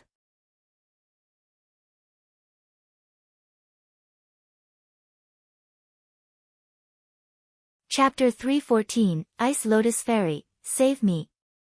Nan Gongyu's expression was indifferent, and he carelessly said, he's new and still doesn't understand the rules. Yunjing, you don't have to bother about him. At this moment, Wu Yu was disguised as an ordinary bodyguard, but where was there a bodyguard who had enough guts to provoke the Feng family? This, together with Nan Gongyu's cold attitude, Feng Yunjing clearly understood that he was being lied to. Wu Yu wanted to say something more, but Qing Long stepped forward and lightly pressed his hand down on Wu Yu's shoulder, shaking his head at him. Now was not the time to cause trouble with the Luli sect. Otherwise, all of their master's previous work would be ruined. Wu Yu curled his lip as he closed his mouth and didn't say anything further. At this moment, the two men who had appeared with blood blisters and pus dripping down their bodies started crawling away from the medicinal field. As soon as they saw Feng Lianying, their eyes lit up, and they staggered towards her. Wherever they went, the other martial artists avoided them as if they were poisonous snakes. Feng Lianying also wanted to run away, but because of her fear, her feet failed to move. Ice Lotus Fairy, save us dash. Wretched shouts resounded throughout the medicinal field. The two men plopped to the ground to kneel in front of Feng Lianing, hissing in pain as they yelled, "I'm the master of the Murong family, Murong Zhangfeng. My Murong family has always been on peaceful terms with the Luli sect. I beg you, please save us." As soon as the words left his mouth, everyone couldn't help but be surprised. These two people covered in blood blisters who couldn't be recognized unexpectedly turned out to be the master of the Murong family, Murong Zhangfeng, someone from one of the four major families of Yanjing City. The other was Murong Zhangfeng's father, the elder of Murong Manor, Murong Hai, Yanjing City's famous third-rank doctor. These two people suddenly threw themselves before Feng Lianing, their fingers stretching to touch her delicate hand. Their pus and blood-covered hands already clutching her snow-white clothes. Feng Lianing was so terrified that her complexion lost all color, turning a sickly pale as she stepped back several paces. Her eyes were full of horror and disgust. Feng Yunjing, who was watching from the side, frowned when he heard the two people reveal their identities, and asked, "How did you end up like this?" Seeing that the person questioning them was the young master of the Feng family, Feng Yunjing, how could they dare to delay answering? Enduring the acute pain racking their bodies and the fear in their hearts, they quickly told the whole story. It turned out that the Murong family had been the first people to enter the medicinal field through the major cloud array. When they had first entered the medicinal field, they'd also discovered that there was the scent of mind confusion in the air that could cause a person to lose their mind. However, the Murong family had Murong Hai with them, a third-rank doctor. Therefore, they were naturally unafraid of such a trifling poison. As soon as the mind confusion scent had been removed, they began to collect the herbs within the field. There were countless fifth-grade spiritual plants within the medicinal field. And later, when someone noticed the hill that was glowing with colorful rays of light, they found sixth-grade spiritual plants that could make one go insane with greed. But just as the Murong family were ecstatic, people from their group began to faint and become feverish. No matter how much Murong Hai examined them, he couldn't discover why they'd fallen unconscious. What's worse, was that the red rash began to spread on the faces of the unconscious people. The red rash grew at a speed that was visible to the naked eye before they then turned into giant blood blisters. These blood blisters growing on their bodies were extremely itchy. So itchy, that even people with sharp minds couldn't help but scratch. Unfortunately, even if you didn't scratch at them, after a while, the blisters would still pop and turn into a horribly bloody mess. Once the blood blisters began to burst, the person's skin and internal organs would start rotting until they died.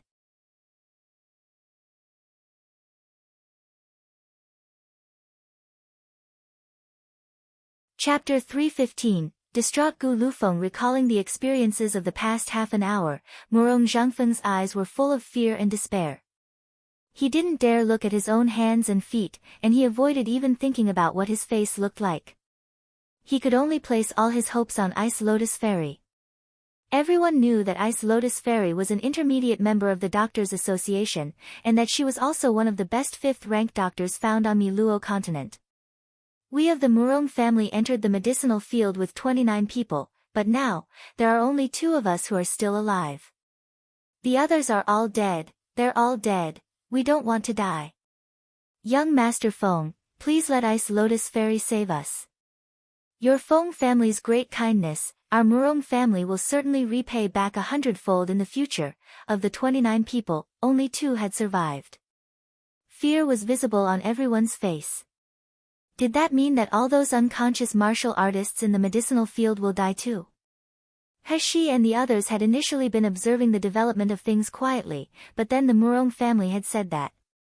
Gu Liufeng's body suddenly started trembling before he then stormed forward without warning, and fiercely glared at Murong Zhangfeng. You just said that everyone else is dead. Then what about Gui Dao? Didn't he come in with you? Murong Zhangfeng looked at him, and his eyes flashed, his expression quickly morphing into one of loss as he wailed, "Dead, he's dead." Gu Liufeng's lips slightly parted as his eyes filled with shock and horror. He stood blankly, his lifeless expression changing into one of hatred as he looked down at Murong Zhangfeng. A raging flame burned in his eyes as if he was ready to mutilate him. Abruptly, he turned around and rushed towards the medicinal field. Fortunately, Wu Yu's hands moved faster, and he rushed over and grabbed him. Are you crazy? Don't you see what they look like once they enter the field? Aren't you afraid that you'll become like them too? Don't you want to live anymore? Don't bother about me. Gu Lufeng roared like a trapped beast, his body violently struggling. I have to save him. Whether I live or die has nothing to do with you. Gu Lufeng was a peak gold core stage martial artist, so in regards to his power, he was still higher than Wu Yu. How would Wu Yu be able to stop him? So, letting go, he watched as Gu Lufeng recklessly charged towards the medicinal field. Seeing that Gu Lufeng had lost his mind, Heshi frowned. Although she had only known Gu Lufeng for a short time, he had always been calm, graceful, and relaxed. She had never seen such a distraught Gu Lufeng before. It seemed that this Gui Dao was extremely important to him. Heshi pulled on Nangong Yu's sleeve, whispered a few words in his ear, and then slipped him a small bottle of medicine.